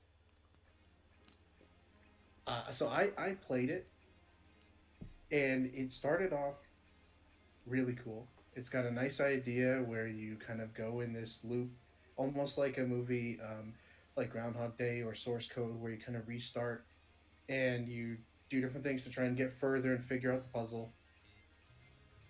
The story twist is actually really, really gross, and I don't understand why somebody would want to make a game like this. I'm all for art. This is not a work of art. It shouldn't be on this list. That's all I'm gonna say. I am weirdly enticed to play this game now. Well, when you do, you will understand what I mean. I will, That it's and I will argue the merits of art with you later, in private. All right, sounds good. Double Luck Kina. That's all I got. We are missing a few indies on this list, which kind of bites. But we've kind of talked about a couple of them already, and there are a lot of indie games that just have come out this last year. That's the thing that sucks, is that there isn't enough of a showcase for a lot of these indie games. I might actually consider doing another indie game showcase at some point, like I did fucking forever ago. because I keep seeing indie games come out and no one talks about them, or they just don't get recognition on bigger stages. Not that we're a big stage, but it just sucks not to see it get recognition. If I'm gonna pick one of these, I'm just gonna go with Kenna again. Is it Kenna or Kina? Who knows? Kenna or Kena, who knows? One of them. Yeah. Someone's probably screaming. I looked it up right now because I hadn't looked up anything about this game before. It actually does look really good, and I'll probably get it. Yep. What the shit? Right? Yeah, I haven't played Kenna. I think it looks really good. I have played Death's Door, and that is a really, really good game. If you like Zelda, you'd probably like that. But it's probably going to go to Kenna. With the amount of hype around that game, it's probably going to go to that. Yeah.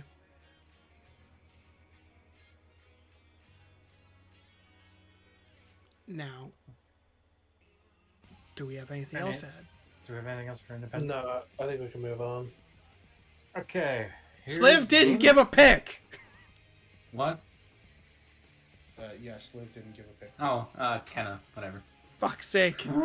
Wow. Way to sound enthused. You know, independent. Someone said, fuck independent.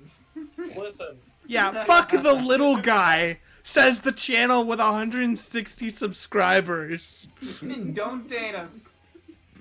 I will. Every Listen, day, sorry. baby. I'll take you out for a nice steak dinner. if someone doesn't pipe up with their pick, we can just move on. I don't care. Yeah, Yeah. fuck you. It's gone on for a long time. Alright. What's the next category Game- again? Impact. Games for Impact. Before Why is you're- Genshin Impact in the games for Impact? Fuck you! You son of a bitch. Were you waiting for that? Yes. Before Your Eyes, Boyfriend Dungeon, Chikoroi, A Colorful Tale, Life is Strange, True Colors, and No Longer Home. There are a lot of colors on here, and I am just looking into Chikoroi, and it looks really fun. Well, there are a lot of colors in here, but Although the again, truest this of category- colors is winning. this category is specifically for their pro-social meaning or message. So it's about like being progressive, basically, which is generally, yeah. Yeah, I know specifically Life is Strange True Colors was all about that, and I know a lot of journalists really liked it. Seems like a safe I- pick. Yeah, I don't know anything about any of them really. Ditto. But No Longer Home, he's petting a cat. That's pretty cute, so I'm going with that one. Based. Yeah, I'm gonna go with Chicory just because it looks really cool. Yeah, like I might actually play this sometime soon. This looks actually right up my alley. Okay, obviously we're kind of looking at it in a little bit of a different direction. Do we have anything else after Games for Impact, though? Not really. I didn't play these games, so I don't know their message or meaning, unfortunately. Okay, here we go. Innovation and accessibility brought to you by Chevrolet. Fuck Far yeah! Cry 6, Forza Horizon 5, Guardians of the Galaxy, Ratchet and Clank Rift Apart, and The Veil Shadow of the Crown. Here's my issue. You have one racing game on this list, and regardless of Forza Horizon 5's innovation and accessibility, it will be tainted if it wins this award. Because you have an automaker sponsoring this award in particular. Do And the I think, sponsors have impact? well, I'm not sure, but I get I would have to assume there would be something like that. And like everyone's like all the people voting are probably going to see that Chevrolet is sponsoring the section that only has one racing game that has Chevrolet cars in it. It is strange that that companies are sponsoring specific sections now. Like, I know. Don't they do that for like the Oscars and stuff? I don't know. Like, I feel like we're gonna have to go into tinfoil hat territory later and like find out what the fuck that even means, or if they even have any sway later. And also, like, going off what Sliv said with the Oscars and everything, you don't have like best action movie sponsored by Smith and Wesson, you know? Yes, No, my like- favorite gum maker is Smith and Weston. You That was know, the like- jab because that's not a gun maker. Oh, Yeah. I I don't know if the sponsors, like, I know it says presented by Chevrolet, but do the sponsors actually pick which one they're sponsoring, or is it just in general these are sponsors and then they're? I don't know, because the other example we had was because there are a bunch of pages that don't have a sponsored by, so I'd have to presume that this one in particular would be just this award has been sponsored by Chevrolet, and regardless of sway, it hurts the validity of the award. Yeah, that's fair. I mean, I think on paper, like, what is written down by the company, the sponsorship means nothing. Like, it doesn't add anything outside of they get their ad placed on this award at the show. You will have to get into some tinfoil hat territory to say that, oh, Chevrolet is influencing the votes to make Forza win. I agree that it's weird, and I'll leave it at that because I just don't know enough information or the sway. But I can say, man, isn't it strange that Chevrolet and their shitty cars got the award? Like, I don't know. What I will say is there's like 531 cars or something in Forza Horizon 5, and none of the best ones to actually drive are made by Chevy. But the most accessible ones are Chevy. Honestly, No, definitely not. You start off in real life like a freaking Chevy Cavalier. okay, Work your so way up. Well, actually, yes, the Chevy one of the Cavalier. one of the three started cars is a brand new Chevy Corvette Stingray. Now that I think about it. okay, real talk. Other than sponsorship woes, does anyone have anything to actually add to this discussion about innovation in accessibility? Great, moving on. I think Wait, actually, hold on. Chopper had something. My I apologies. was gonna say something. My apologies. So the Veil Shadow of the Crown deserves recognition. I don't know if you guys know what that is. Nope. So it's a completely audio-based action adventure. So literally anyone that can hear can play the game from start to finish. That is really cool. Yeah, it's unlike anything else. I've been meaning to play this one for since it came out, but obviously I haven't gotten around to it. But that deserves to win because that's really really fucking cool. Yeah. So I would say that's my pick actually. Now that I think about it.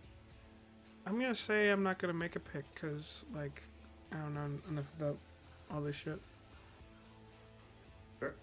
I'm gonna hold off as well. I'm not happy with the award itself, so obviously I'm gonna have a hard time picking something. I personally don't need the accessibility options. I think it's great when they're there, and they course. should be there. Of course. But because I don't use them, I cannot properly judge how good they are in these games. Also, I haven't played any of them, so I definitely don't know what their accessibility options are. No opinion. Yeah, I think that's the case for everyone but Pork Chopper. Moving on. Best audio design: Deathloop, Forza Horizon 5, Ratchet and Clank Rift Apart, Resident Evil Village, and Returnal. Well, cars sound like cars in Forza, so maybe. I don't know. I'm not a car guy. I'm assuming they sound like cars. My guy, what they sound like chickens? Like what? Well, No, I like there what was I mean an is audio- like the Supra sounds like the Supra. The fucking Bronco sounds like the Bronco. Like, Actually, that's it's what I funny mean. that you say that because the engine sounds, I think, for one of the BMWs and I think the Supra, the 2JZ, they're actually swapped. They have to fix it. It's a glitch. Literally unplayable. Honestly, just for that clip you posted of that guy yelling, "Just gonna send it," which is definitely in the game. Yeah. No, it gets my pick. Very realistic Larry and Tyser impression they put in the game. Oh, That's real. I'm fine with everything on this list. I do wish Artful Escape was here because the way that the soundtrack mixes in with True. the sound design for the atmosphere is so well done. Mhm. But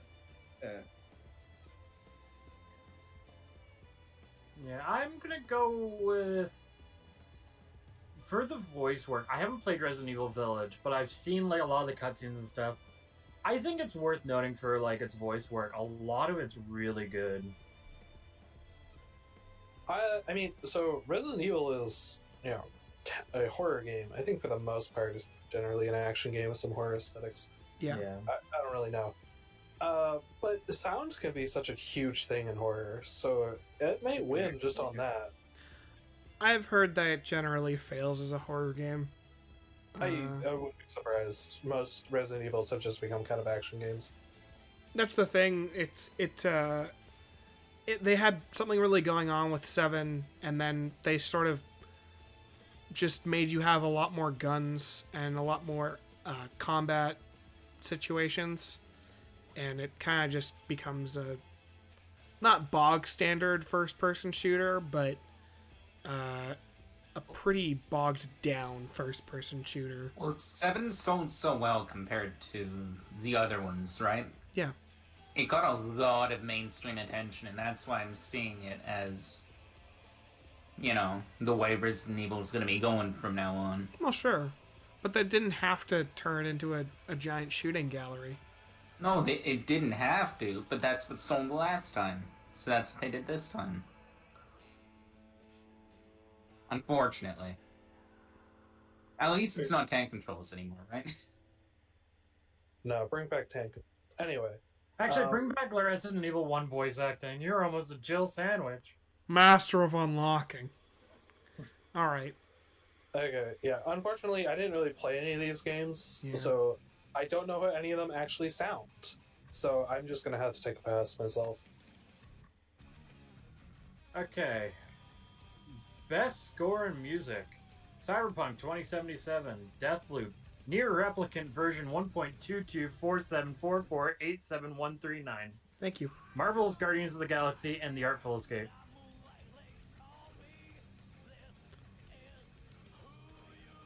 So I know people are going to complain that Cyberpunk is here. Not me. No. I'm okay with this. No, I don't mean us. I mean, like, people online are going to complain.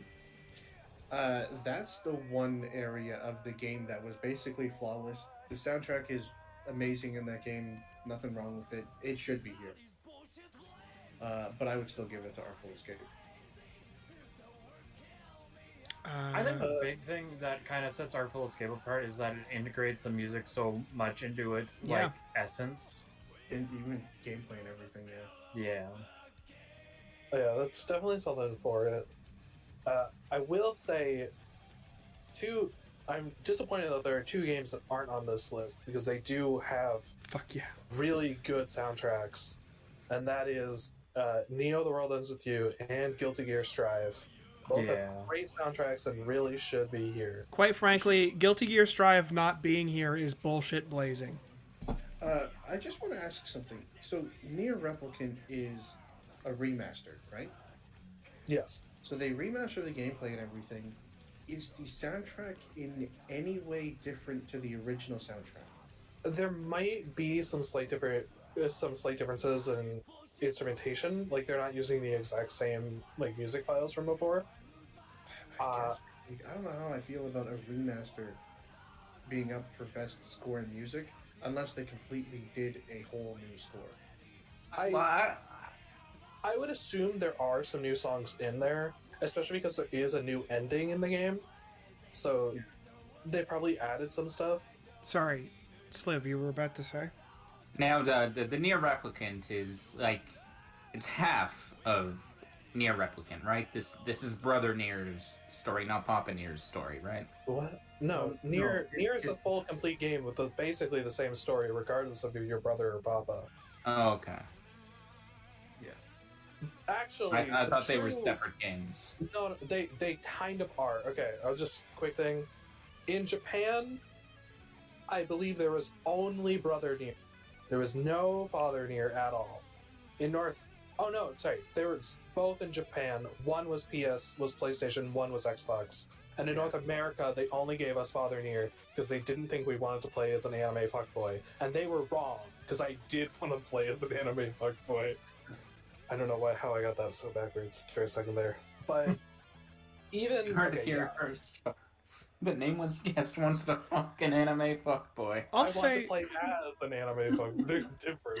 Okay. Okay. I will But- say sorry. Even with it being a remake, its soundtrack is still really great, and it is my personal pick here because it has really great music.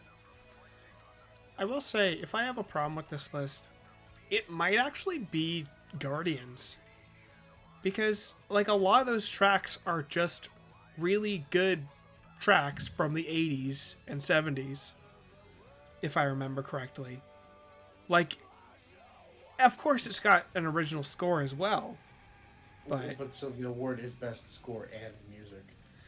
yeah, but like personally, I'd like, I don't know, Like music that was actually made for the game, exactly. Yeah. Well, like- okay. According to I'm reading their official description of the reward for outstanding music, inclusive of score, original song, and/or licensed soundtrack. I'm not debating the validity of it. I'm saying that I don't like it. I'm not the It's biggest just fan one either, part of it. But Anyway, I'm gonna say personal luck, artful, and prediction cyberpunk. I'm gonna double on Nier, especially because I think its music is probably just very different from the rest of the ones here. I think there's a chance we're sleeping on Deathloop, but I'm gonna We go definitely are. Artful Escape. We absolutely are. Yeah, I'm double locking Artful Escape myself. Okay, what's our next bullshit? Best art direction: Deathloop, Kenna Bridge of Spirits, Psychonauts 2, Ratchet and Clank Rift Apart, and The Artful Escape. Double lock artful escape. Yeah, no, I'll do the same thing. Actually, Yeah. you know what? I'm gonna double lock Kenna. That game looks absolutely stunning. A lot of these games look visually stunning, Yeah. and Yeah. that's the issue here. Yeah. Art direction, I think, is going to be one of the most fought over in terms of what Yeah. one has the best art direction. Because we've been locking Artful Escape a little bit, we've been locking Kenna a bit, and same with Psychonauts 2. All of them have fantastic art styles. But if you also look at, let's say, Ratchet and Clank, that shit looks beautiful. It does. Looks like a Like fucking hot- Pixar movie.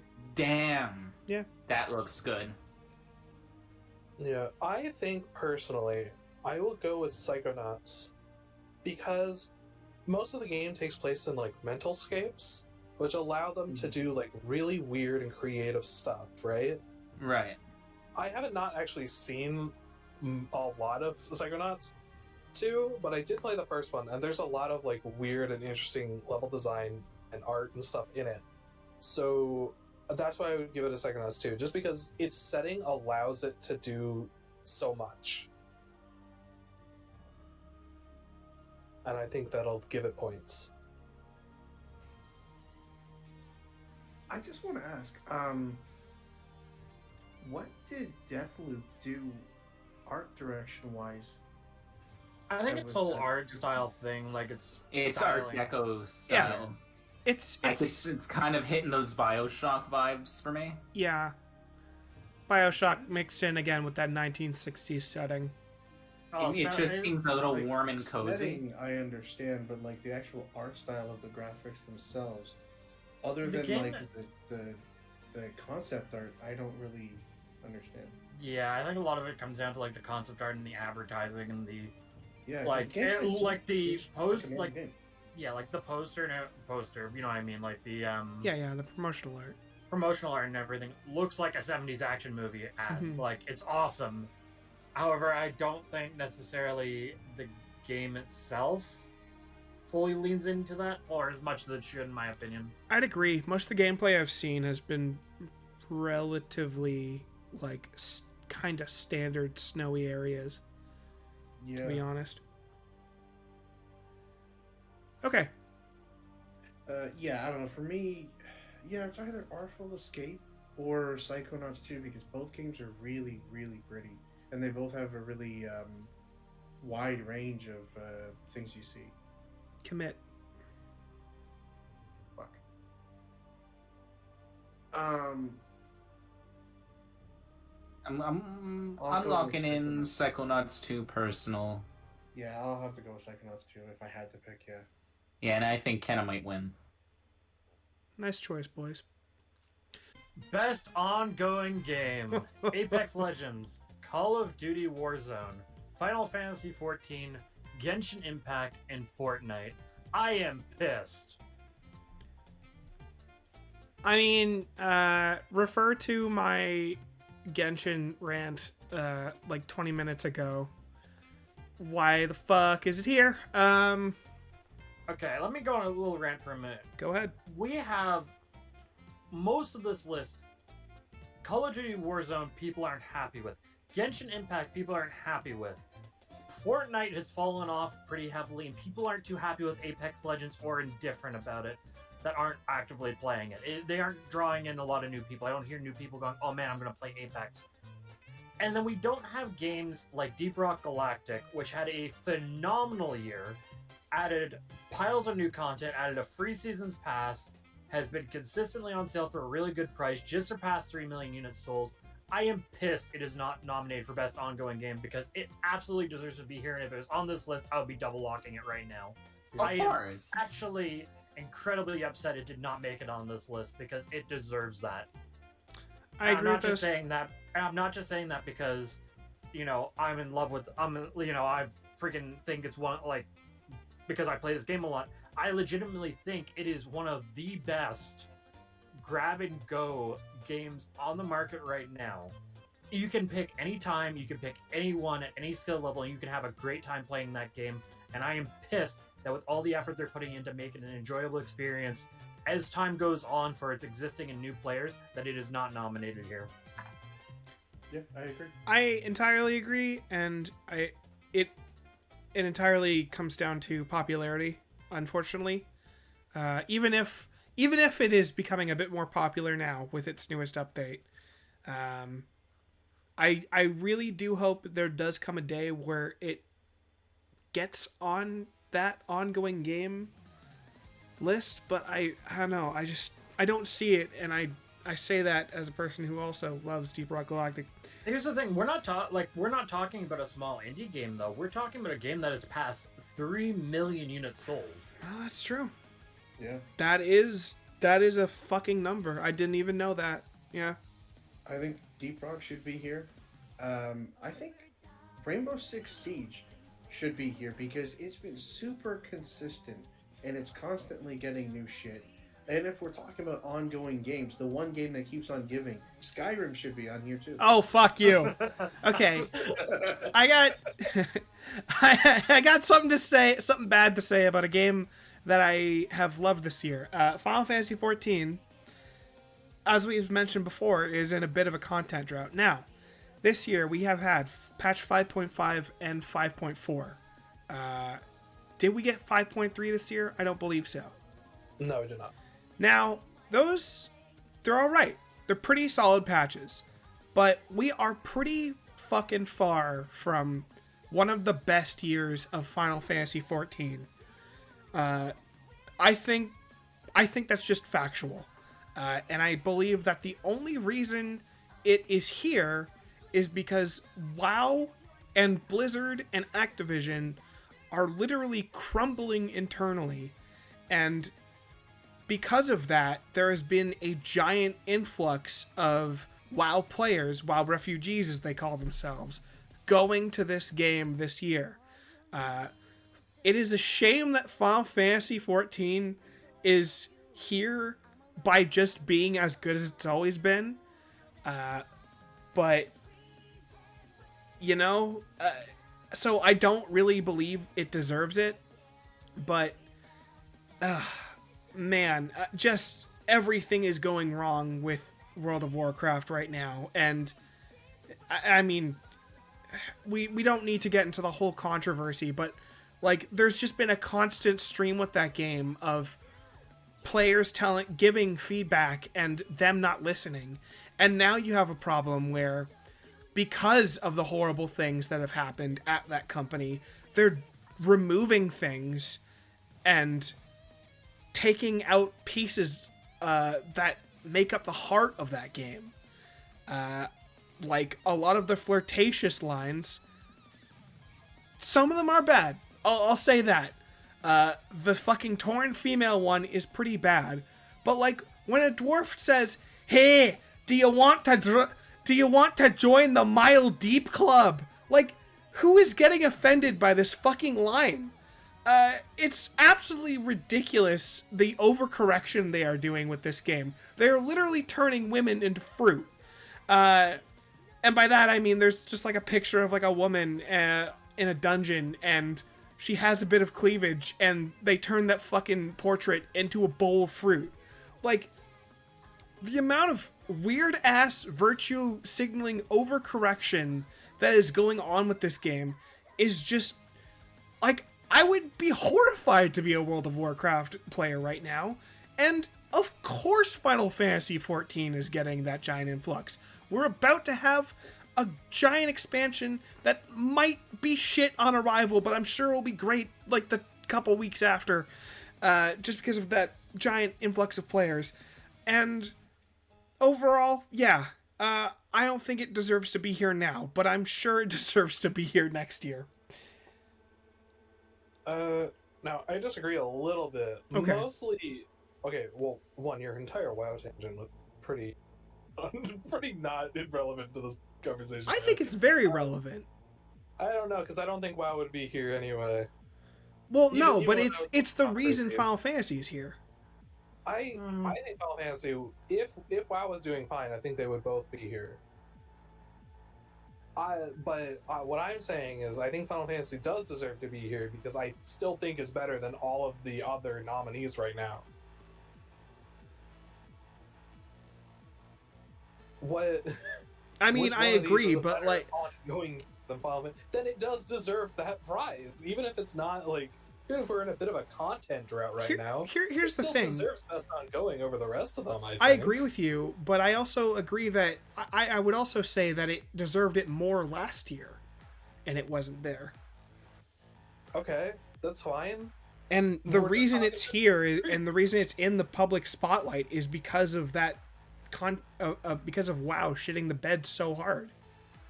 I don't think it's just here because WoW shit the bed. I think that's giving too much credit to WoW. It is a good game on its own right that does course it deserve is. to be here. Yeah, and also, I'm not sure if we count, because before the Game Awards, I believe we are still getting Endwalker.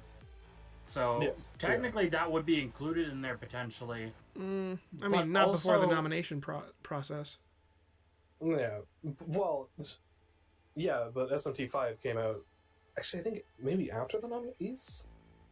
Or like 2 days before the It nominees was were before. shown? Yeah. And the other thing I might add is, while like there has been a bit of a content drought, there is a very valid reason for that, and they haven't kept us completely dead in the water while working on a massive expansion to the game.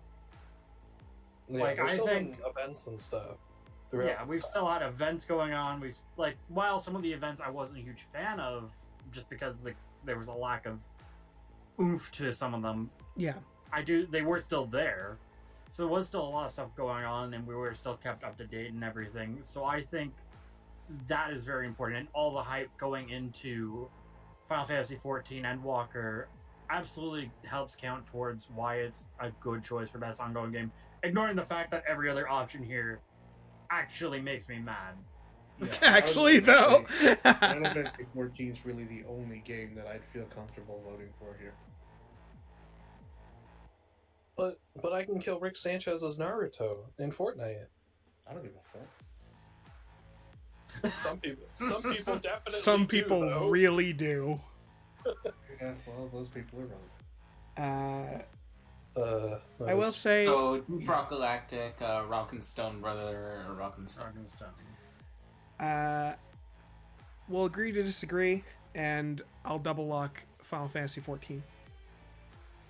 Final Fantasy XIV is definitely getting double locked. If Deep Rock was on this, I would edge it out. Oh yeah, Like that'd be Deep tough. Rock That would would be absolutely- tough.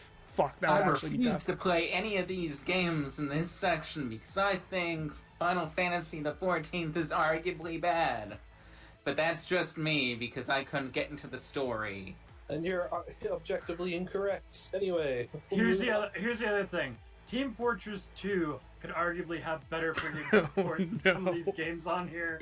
So like, because at least like, Hey, at least they tried to get rid of the bot problem. anyway, let's move on. Best multiplayer: Back 4 Blood, Knockout City, It Takes Two, Monster Hunter Rise, New World. Why the fuck? And Valheim. New World is. Oh my god. A mess. Let's talk about a game that has been delayed for years. Came out in beta, was broken, killed people's GPUs, then released fully, broken, still killing people's GPUs. The game where the person in charge at Amazon had the nerve to come out and say, "Yeah, we're gonna be known for our success." Motherfucker, you have to be successful first before you say some shit like that. Why is that even here? All I know is the game's a mess right now, and they're picking it up, and they seem to be relatively responsive to their community. So, but Not in a good way. we'll see. But I think it is an absolute joke to have New World as a nomination here in its current state when it's broken people's computers. I'd agree with It's that. literally bricking systems that cost thousands of dollars to put together. That's like years of saving for some people to be able to put together a computer. They buy New World and they brick it. Bro, On top of the- it, Sorry, you can go. on top of that, you have the other thing, like, they've had to shut down the in-game currency because it's too broken.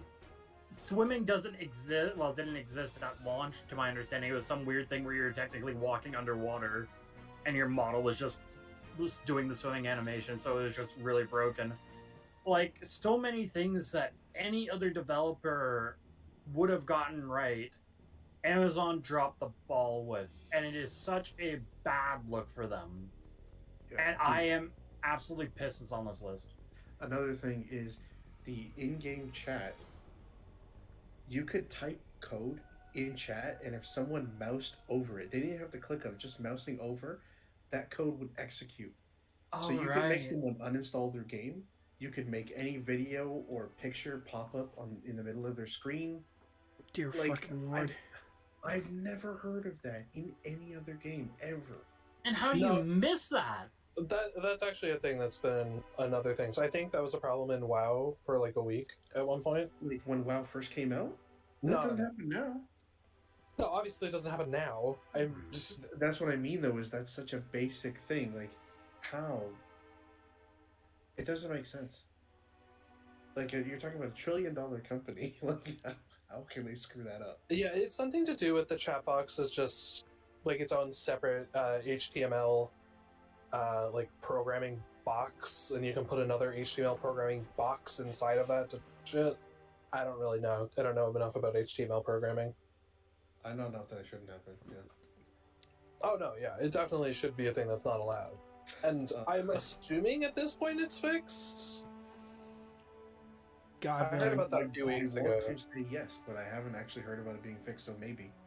But I don't know. Generally, you hear about the problem, not the fix. So, That's fair. Yeah. in terms of the rest of this, I don't really know Knockout City. Back 4 Blood, and we talked about it earlier and some other stuff. It's all right to my knowledge, but nothing spectacular. I would assume this is going to come down to It Takes Two and Monster Hunter Rise. Yeah. It Takes Two is an absolutely incredible co-op experience that can only be had as a co-op experience, and I love both it and Monster Hunter Rise. And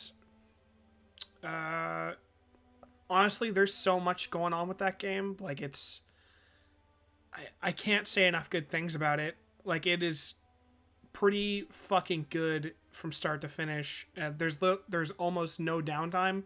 You are always having a really good time playing it, usually. No, I can't even think of a bad puzzle, actually. I think it for sure is going to It Takes Two, and yeah, double lock. Yeah, I would say It Takes Two. I played their last game. Oh fuck, what was it called? A A Way Out. Yeah, I played A Way Out. They've done Hazelight Studios done some really cool things in terms of co-op and split screen. And I haven't played It Takes Two, but I've seen a lot of gameplay of it. I think that is probably going to win, and I think deservedly so because it's doing something new and different. Mm-hmm. I would say so. My personal pick will be Monster Hunter Rise.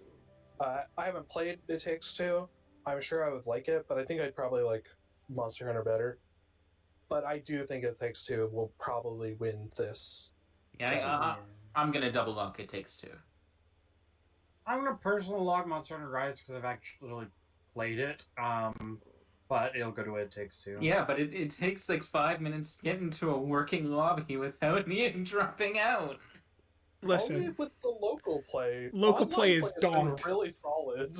actually though, online play's been fucking amazing. Yeah, I haven't had any issues with online play. I think I got disconnected once, and I think that was because a guy turned off his Switch. More than anything else. Okay, let's hop on to the next one. Best performance. I'm going to have a hard time. You need me to pronounce names? Because I can do that. Go I for it. wanna No. butcher the fuck. Let's Okay, give him a chance. Give Peace a chance. Just give Sliv a chance. Okay, we're giving Slim a chance. Go for Oh, it. wait. Oh, I thought we were giving Rin a chance. Okay. Go for it. In Best Performance, we have Erika Mori as Alex Chen from Life is Strange 2. I funked it up immediately. Yo, holy shit! 2 colors. Yo. Only 2. Boys. Erika Mori? Amori actually got a spot on the list. Imori Omo. Followed by Giancarlo Esposito as Anton Castillo from Far Cry 6.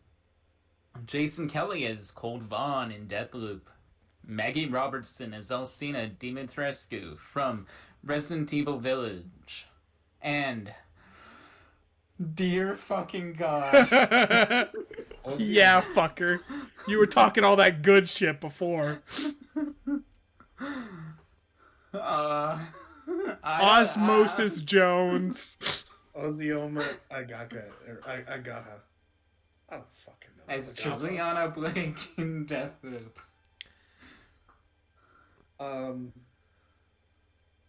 I have an issue here. Okay. I get why Giancarlo Esposito and Maggie Robertson are here, especially Giancarlo Esposito because of all the marketing and everything. Same with Lady Dimitrescu, but both characters, from what I understand, are hardly in the games at all. That's not much of a performance, so I don't think it's fair versus characters that are there for the entire game. I mean, that's fair, I guess, but even if someone has a smaller part, they can still do it way better than anyone else. It can be a very memorable performance.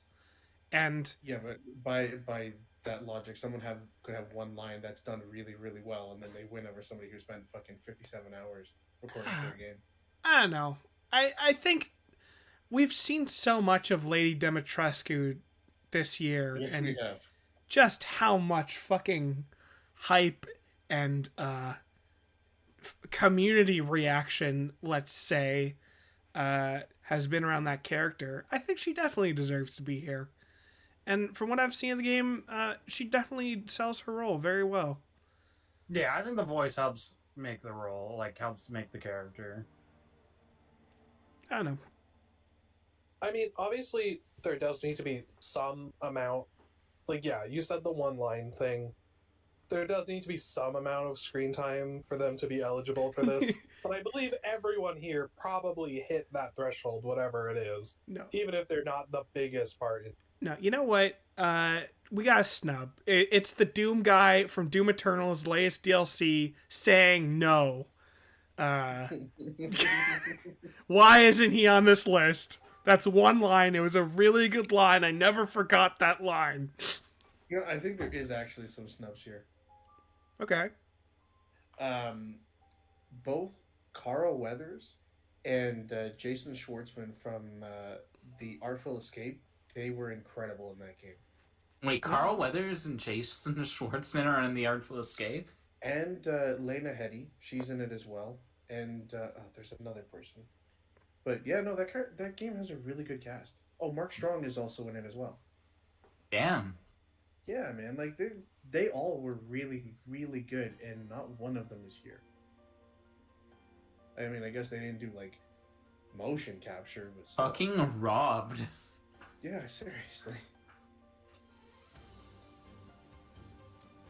Well, I don't know, if I had to go based on these, Lady Dimitrescu, like Maggie Robertson, she's probably gonna win this. Oh yeah, I can Yeah. see it. she's the most polarizing character of the year out of all these. Yeah.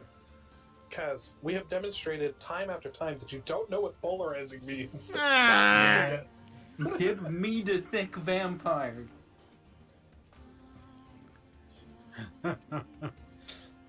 Do we have anything else to add for best performance, gentlemen? I don't think so. No, I have no pick here. Double lock lady. I'll go with Maggie Robertson. Okay, here we go. Best narrative: Deathloop, It Takes Two, Life is Strange: True Colors, Marvel's Guardians of the Galaxy, and Psychonauts 2.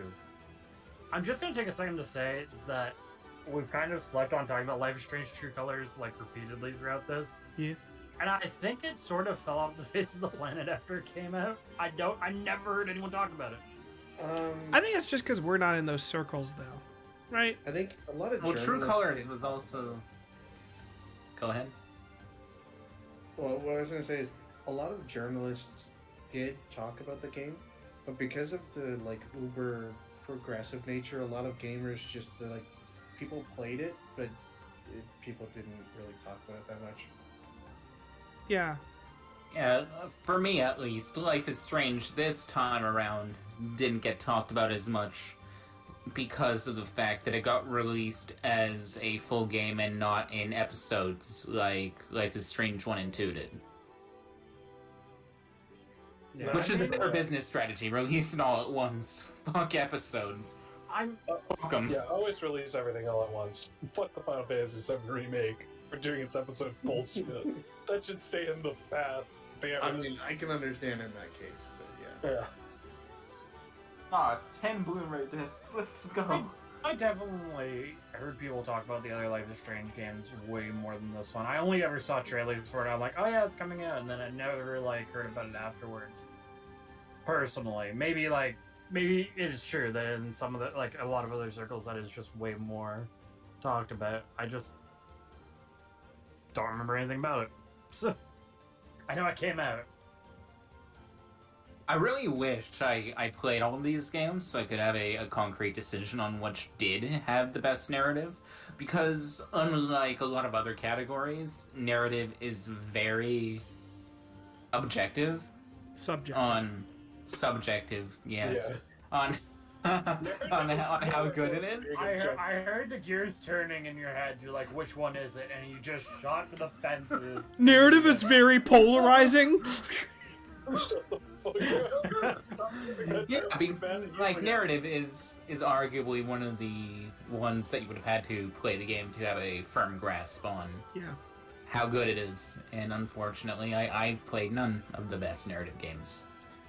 Well, I'm kind of surprised Guardians of the Galaxy is there. Maybe it's actually worth No, playing if the narrative's that No, good. no. So- Deathloop is there, to be honest.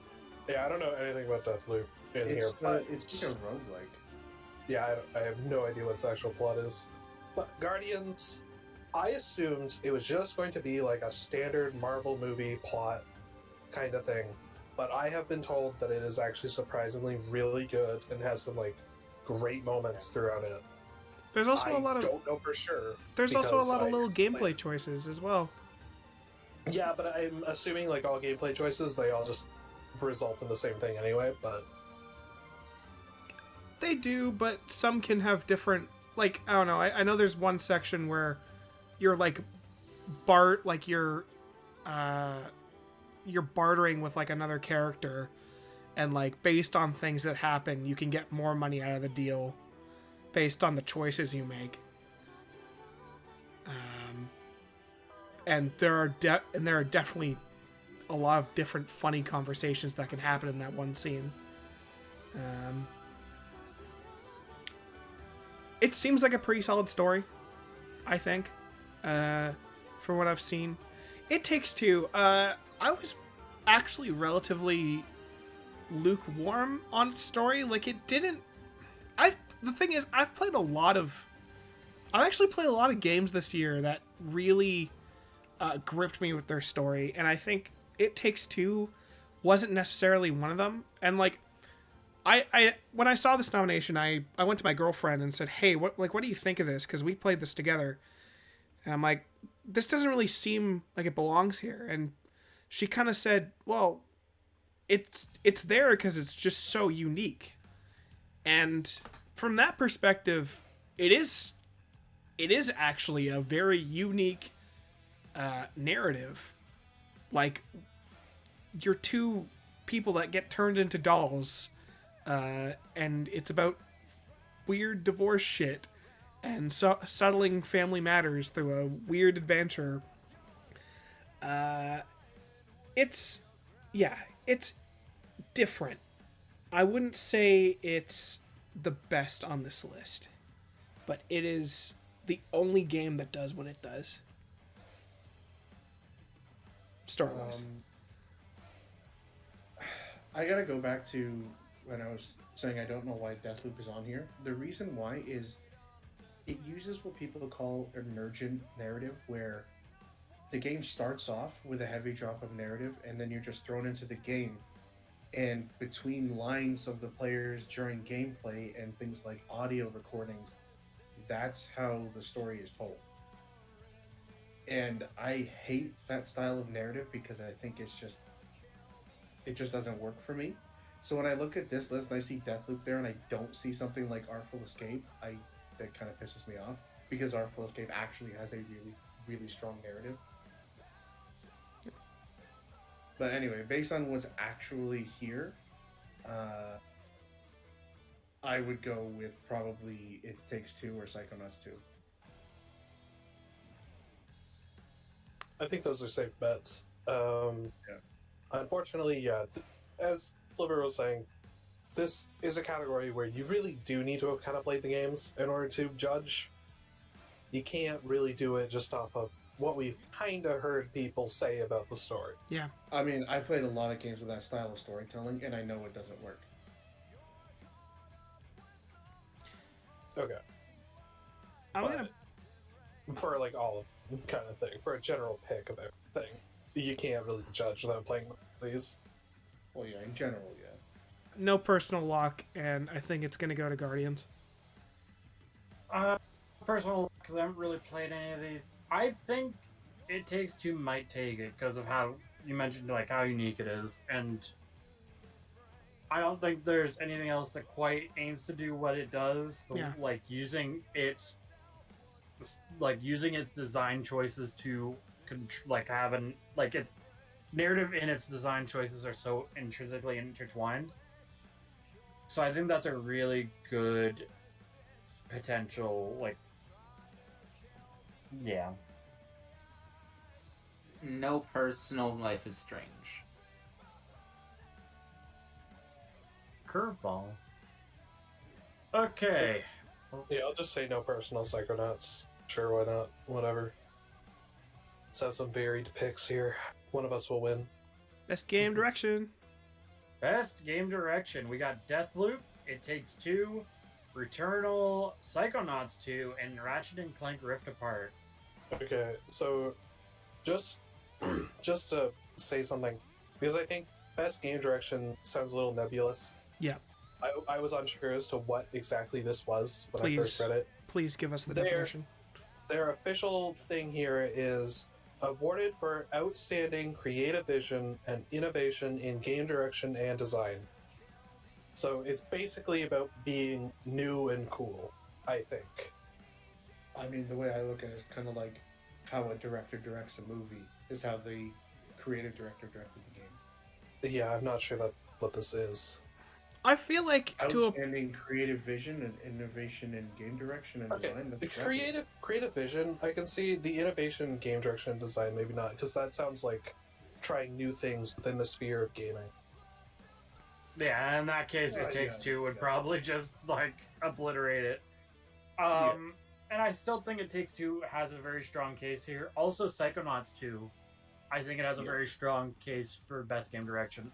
Once again, like, everything I've seen about it seems really awesome. It's a really great 3D platformer, which we are in desperate need of all the time. Yeah. It feels like. And it just, like, I remember a lot of people kind of being concerned with how Psychonauts 2 was going to end up turning out. So to see it come out and it delivered is pretty nice. The tricky part about this category is that I feel like it's so vague that it can cover both what the Nameless Guest and Pork Chopper kind of said, because Last of Us Part 2 won Best Innovation or Best Game Direction last year, and I'm sure as like a movie or like a cinematic story, it's pretty good, but in terms of game innovation, I wasn't really seeing it. I think It Takes Two is the complete package. It's got a lot of really cool puzzles that I've never seen before, and it is, well, it's kind of like Ratchet and Clank. It's like watching a Pixar movie. It's a very enjoyable story as well.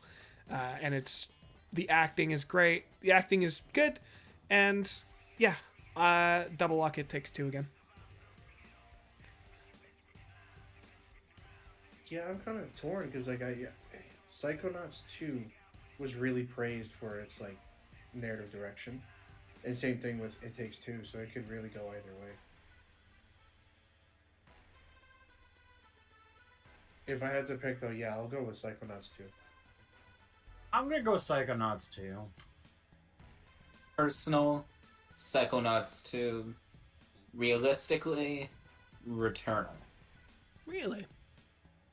What it tried to do, from what I understand, which is not a lot because, I don't understand a lot,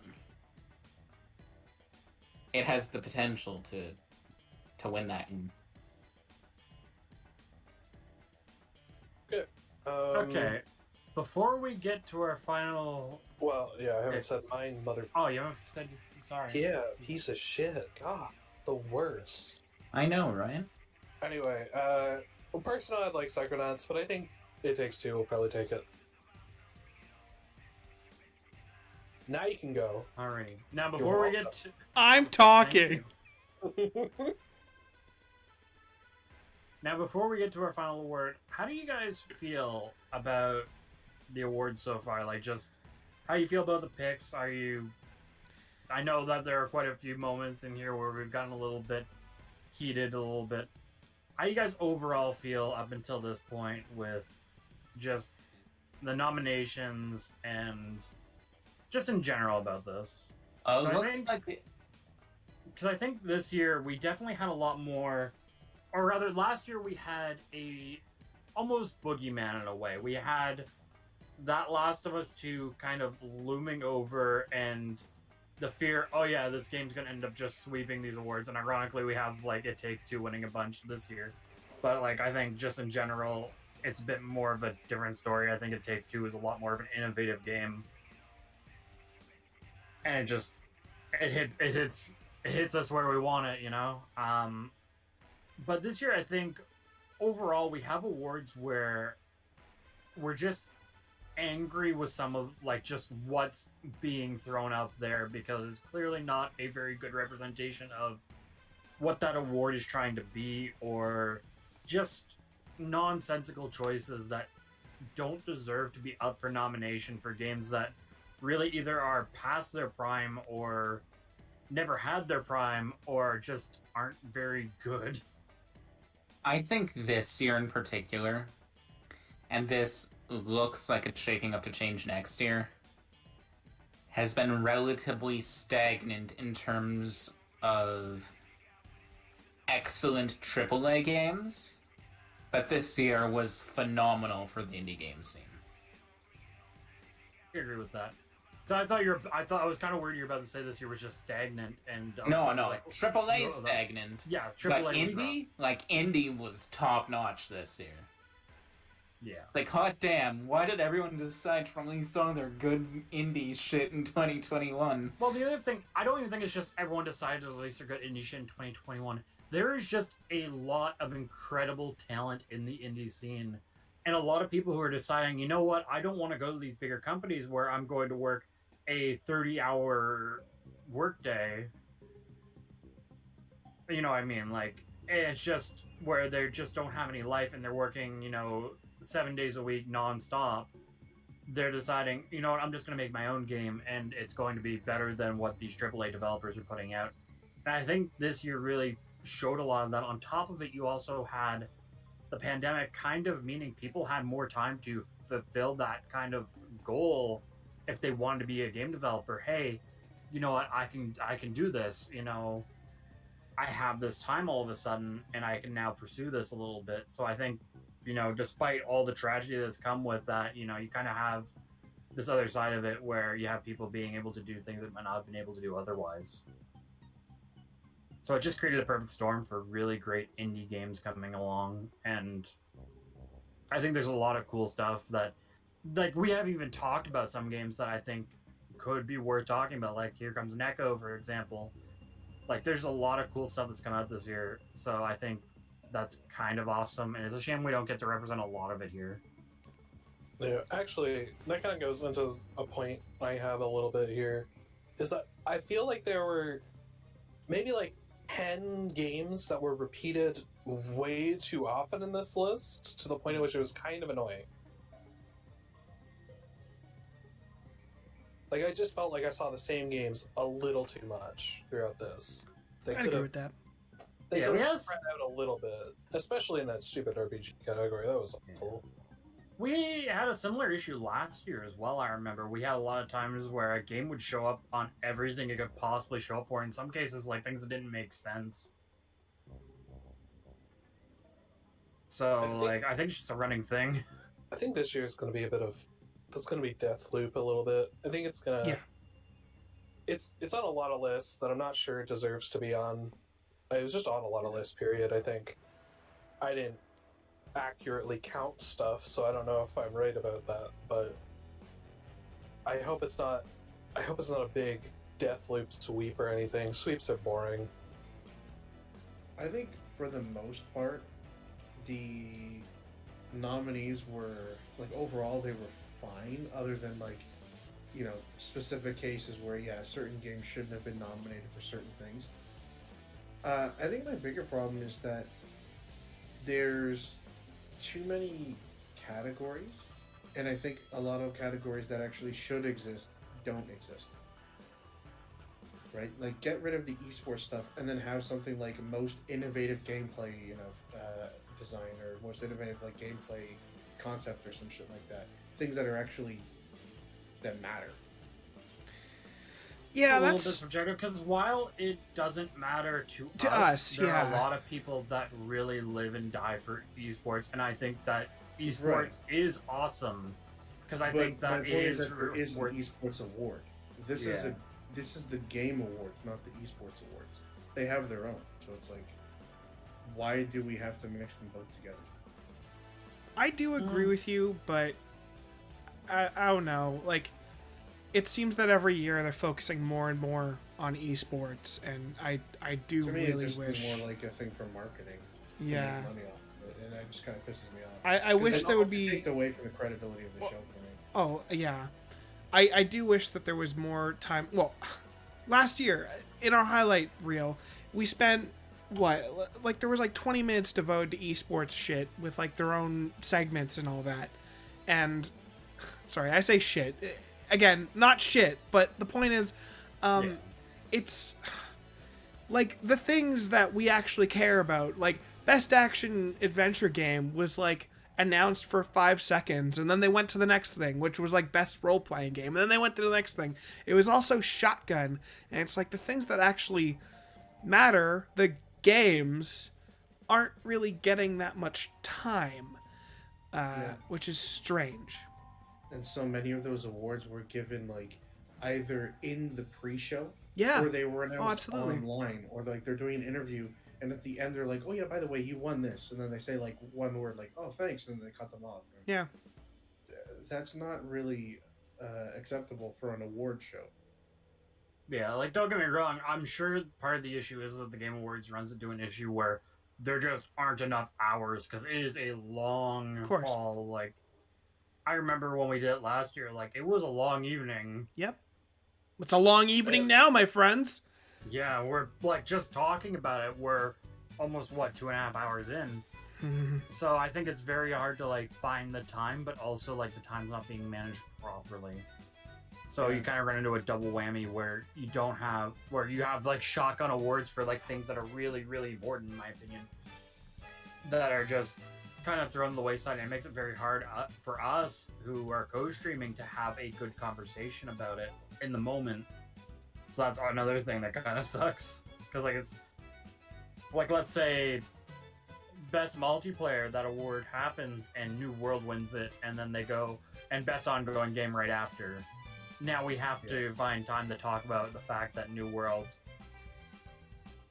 is the worst thing ever, and Call of Duty Warzone won best ongoing game or something stupid. Like, Yeah, I'm just trying to think like worst case scenarios. it's true. I guess like my point is, if you were to get rid of, say, the esports stuff, right? You get rid of content creator of the year, and then like I was saying, you put ongoing game and best community sport together. That's 7 less awards that you have to worry about that probably shouldn't be there. Or even shorten it down a bit. I think Like, out that of might be 30, the that would be 23. That's a big difference for Yeah. I And then doubt they we're getting rid of esports. I think esports awards are just going to stick around with the Game Awards. I know, and I think if anything, And- they're probably just going to find ways to add more. Best Yeah, but esports player in this genre. At that point, it would probably become a 2-night event. It would probably be one night for esports, one night for games. And I almost wish it was like that, but you'd run into an issue where why would you watch the esports night unless you're an esports person? The Game Awards And really that- leans on wanting people from everything at once. And if they made it a 2-night event, I could see them being like, okay, on the first night, we're gonna have esports team, coach, athlete game, best fighting game, best mobile game, best game direction, best score and music, and best action game.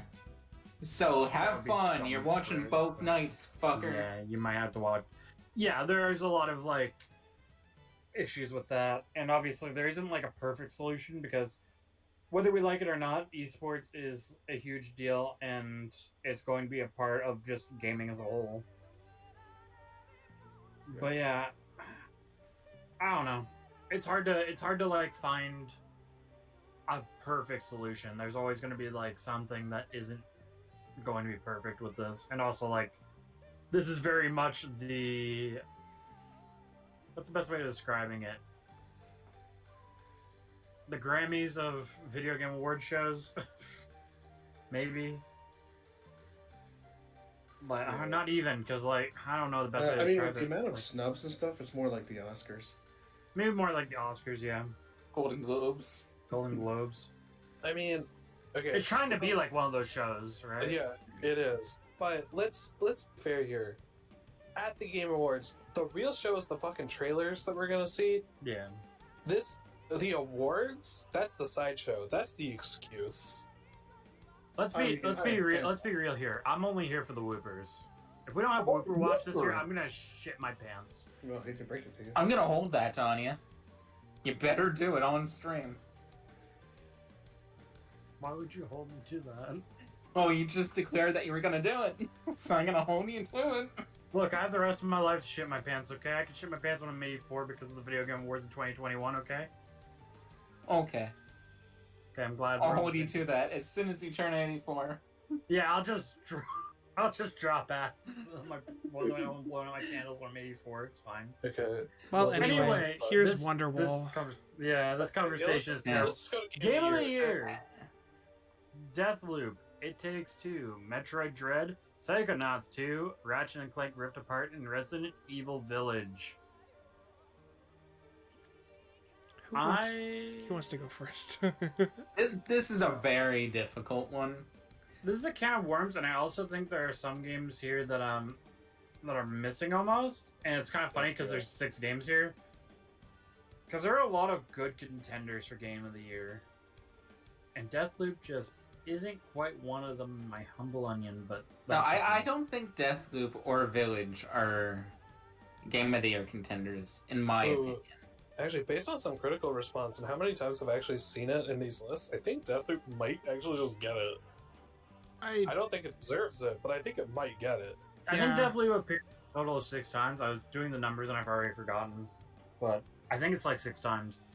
So it's here a lot, and if it ends up winning a bunch of those other awards, it's just going to take it because it won everything else. Which will kind of suck. I don't want a sweep of Deathloop. While I'm not, like, mad, I won't be, like, furious if Deathloop wins. It'll be a little bit disappointing, in my opinion. At the same time, I don't know, like...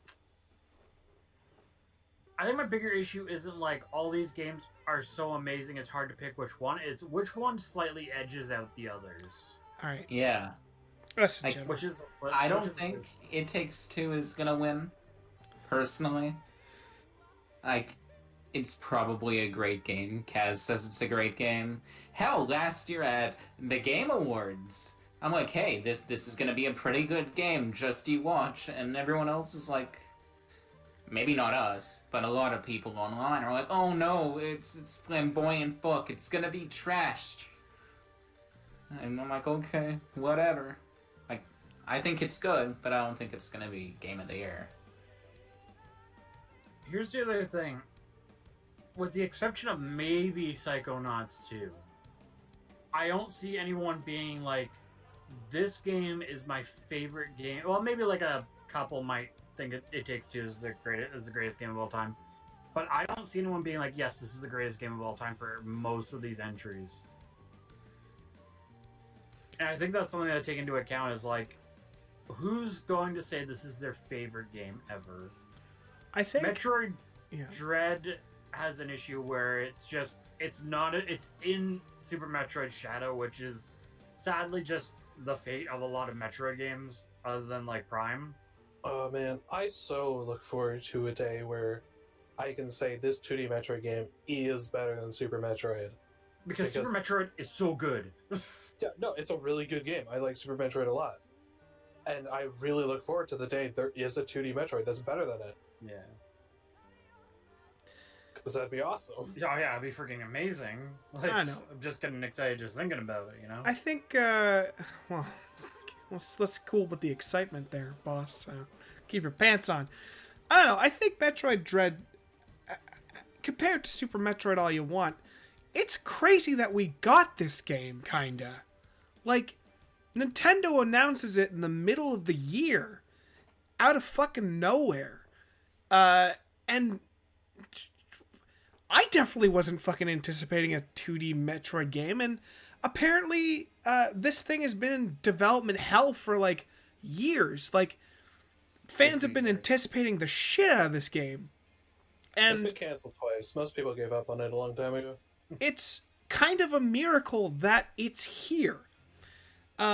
So I mean, I don't know. In all honesty, I think all these games deserve to be here. I really wish I played Deathloop, because I constantly see it on this list, and I want to see what everyone else sees in it. But what I will say is that I don't believe that Resident Evil Village should be here, because I just don't... I feel like it's a step back for what Resident Evil 7 started. It's, you know, Resident Evil 7 was great because it's like, okay, we actually have horror again. Like, this is tense, and I'm actually playing through it right now, and I can confirm it can be a very tense game right now, and it's very unlike 5 and 4 and every single action-y Resident Evil game. But making that, I don't know, it just loses that edge when you're just shooting werewolves and vampires, and I don't know. It's not gonna win. I don't think. No matter how many people love Big Vampire Lady. Personal take. 3 years ago, there was a fucking absolute legend, Joseph Ferris, the fucking Tommy Wiseau of video game directors, got on the Video Game Awards stage. Jeff Keighley gave him the mic, and he said to the camera, "Fuck the Oscars, fuck you," and raised his middle finger to the goddamn camera.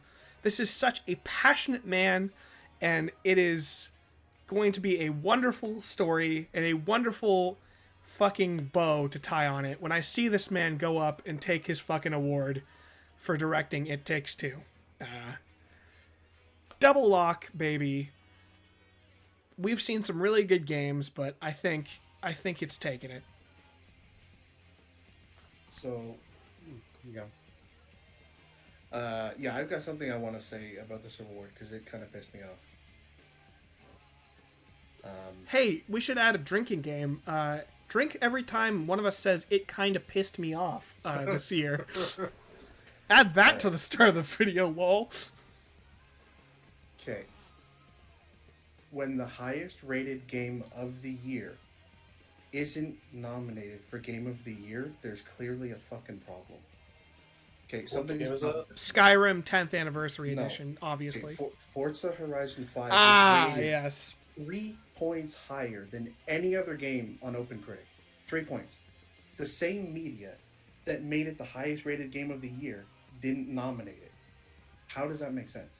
That's When someone points this out, Jeff Keighley literally said, "What about the selection process was poor?" Like, my guy, the literal game of the year, as rated by these same outlets, isn't there. That doesn't make sense. Like, Resident Evil Village is significantly lower ratings than all of these games. Ask anybody who's actually played it, and they'll basically all tell you it's significantly worse than Resident Evil 7, and yet it's there.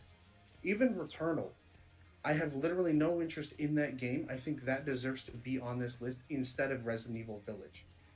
Like, the awards is just, their whole system is broken. Listen, And before anyone Chopper. says it's just a sports game, No, because- that's not what I was gonna say. okay, hold on. What? Let him finish his Okay. rant. Let him finish his Yeah, rant. okay, fine. You can finish. Okay.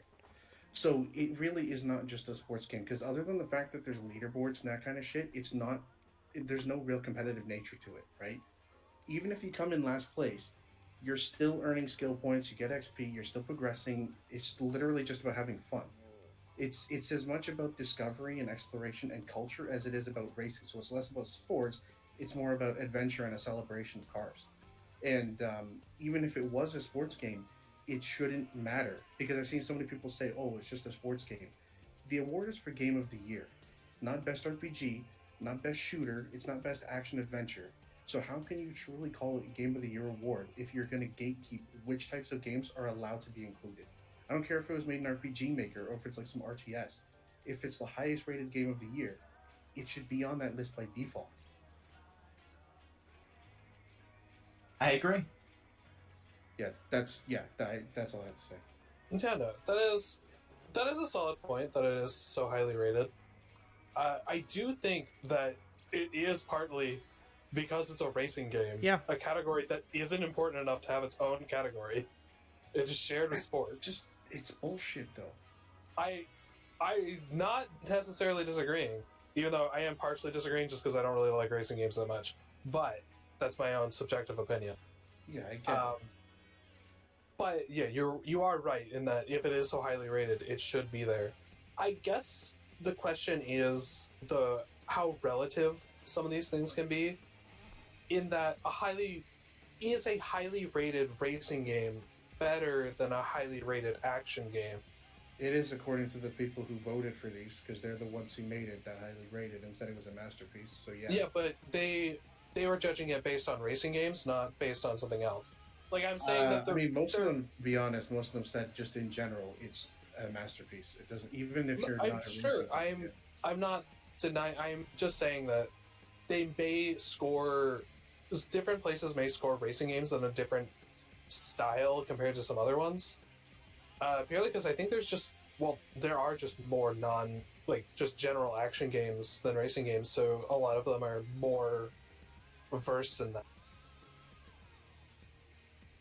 I don't know exactly why the highest rated game of the year wouldn't be on this list. That is kind of dumb, I'll agree. Yeah. But it may just be that they view their ratings differently based on some genres sometimes. Like, in how they do it. It could be, like, a really good racing game, and that's why they rated it such... But that may not make it better than something else in a different genre. I don't know. All I'm going to say is the game is actually incredible. I'm not denying... Well, I probably would never like it, but I'm You'd be sure it is an surprised. incredible Honestly, racing You'd game. be surprised. It's really good. You don't have to even like racing games to like it. Yeah, I don't like Gran Turismo or anything like that, but Horizon, those are good games. Tinfoil hat. Jeff Keighley's favorite car isn't in the game, which is why it's not nominated for Game of the Year. He cracked the code. Dude, I love how Jeff Keighley's response to everything is, well, I don't have a vote. Like, okay. Motherfucker. It doesn't matter when your award system's broken. I don't care if you have a vote or not. Alright, so everybody, Game of the Year locks. I already gave mine. As with It Takes Two, Double the up. nameless guest with... I mean, my personal one is Metroid Dread, because it's the only one I played. I have this feeling that Deathloop will win somehow. It's a good feeling. It's a safe I feeling. feel like it will. I'm not sure I like that. I don't know why. There's something about it that makes me not want it to win, but I think it will. I think that's why I think it will win, is because for some Because reason you I don't want it to. I'm gonna go with Psychonauts 2. Oh. I'm gonna personal lock Psychonauts 2. I'm gonna agree with the unnamed guest. Deathloop is probably going to take it. I agree. I think Deathloop will probably take it. And for personal, just because Ratchet's been looking so smug this entire time, I'm going with Ratchet and Clank Rift Apart. We have been kind of sleeping on Ratchet. I do want to play it because I love the Ratchet and Clank series, and I kind of fell off it after I played like all the PS2 games.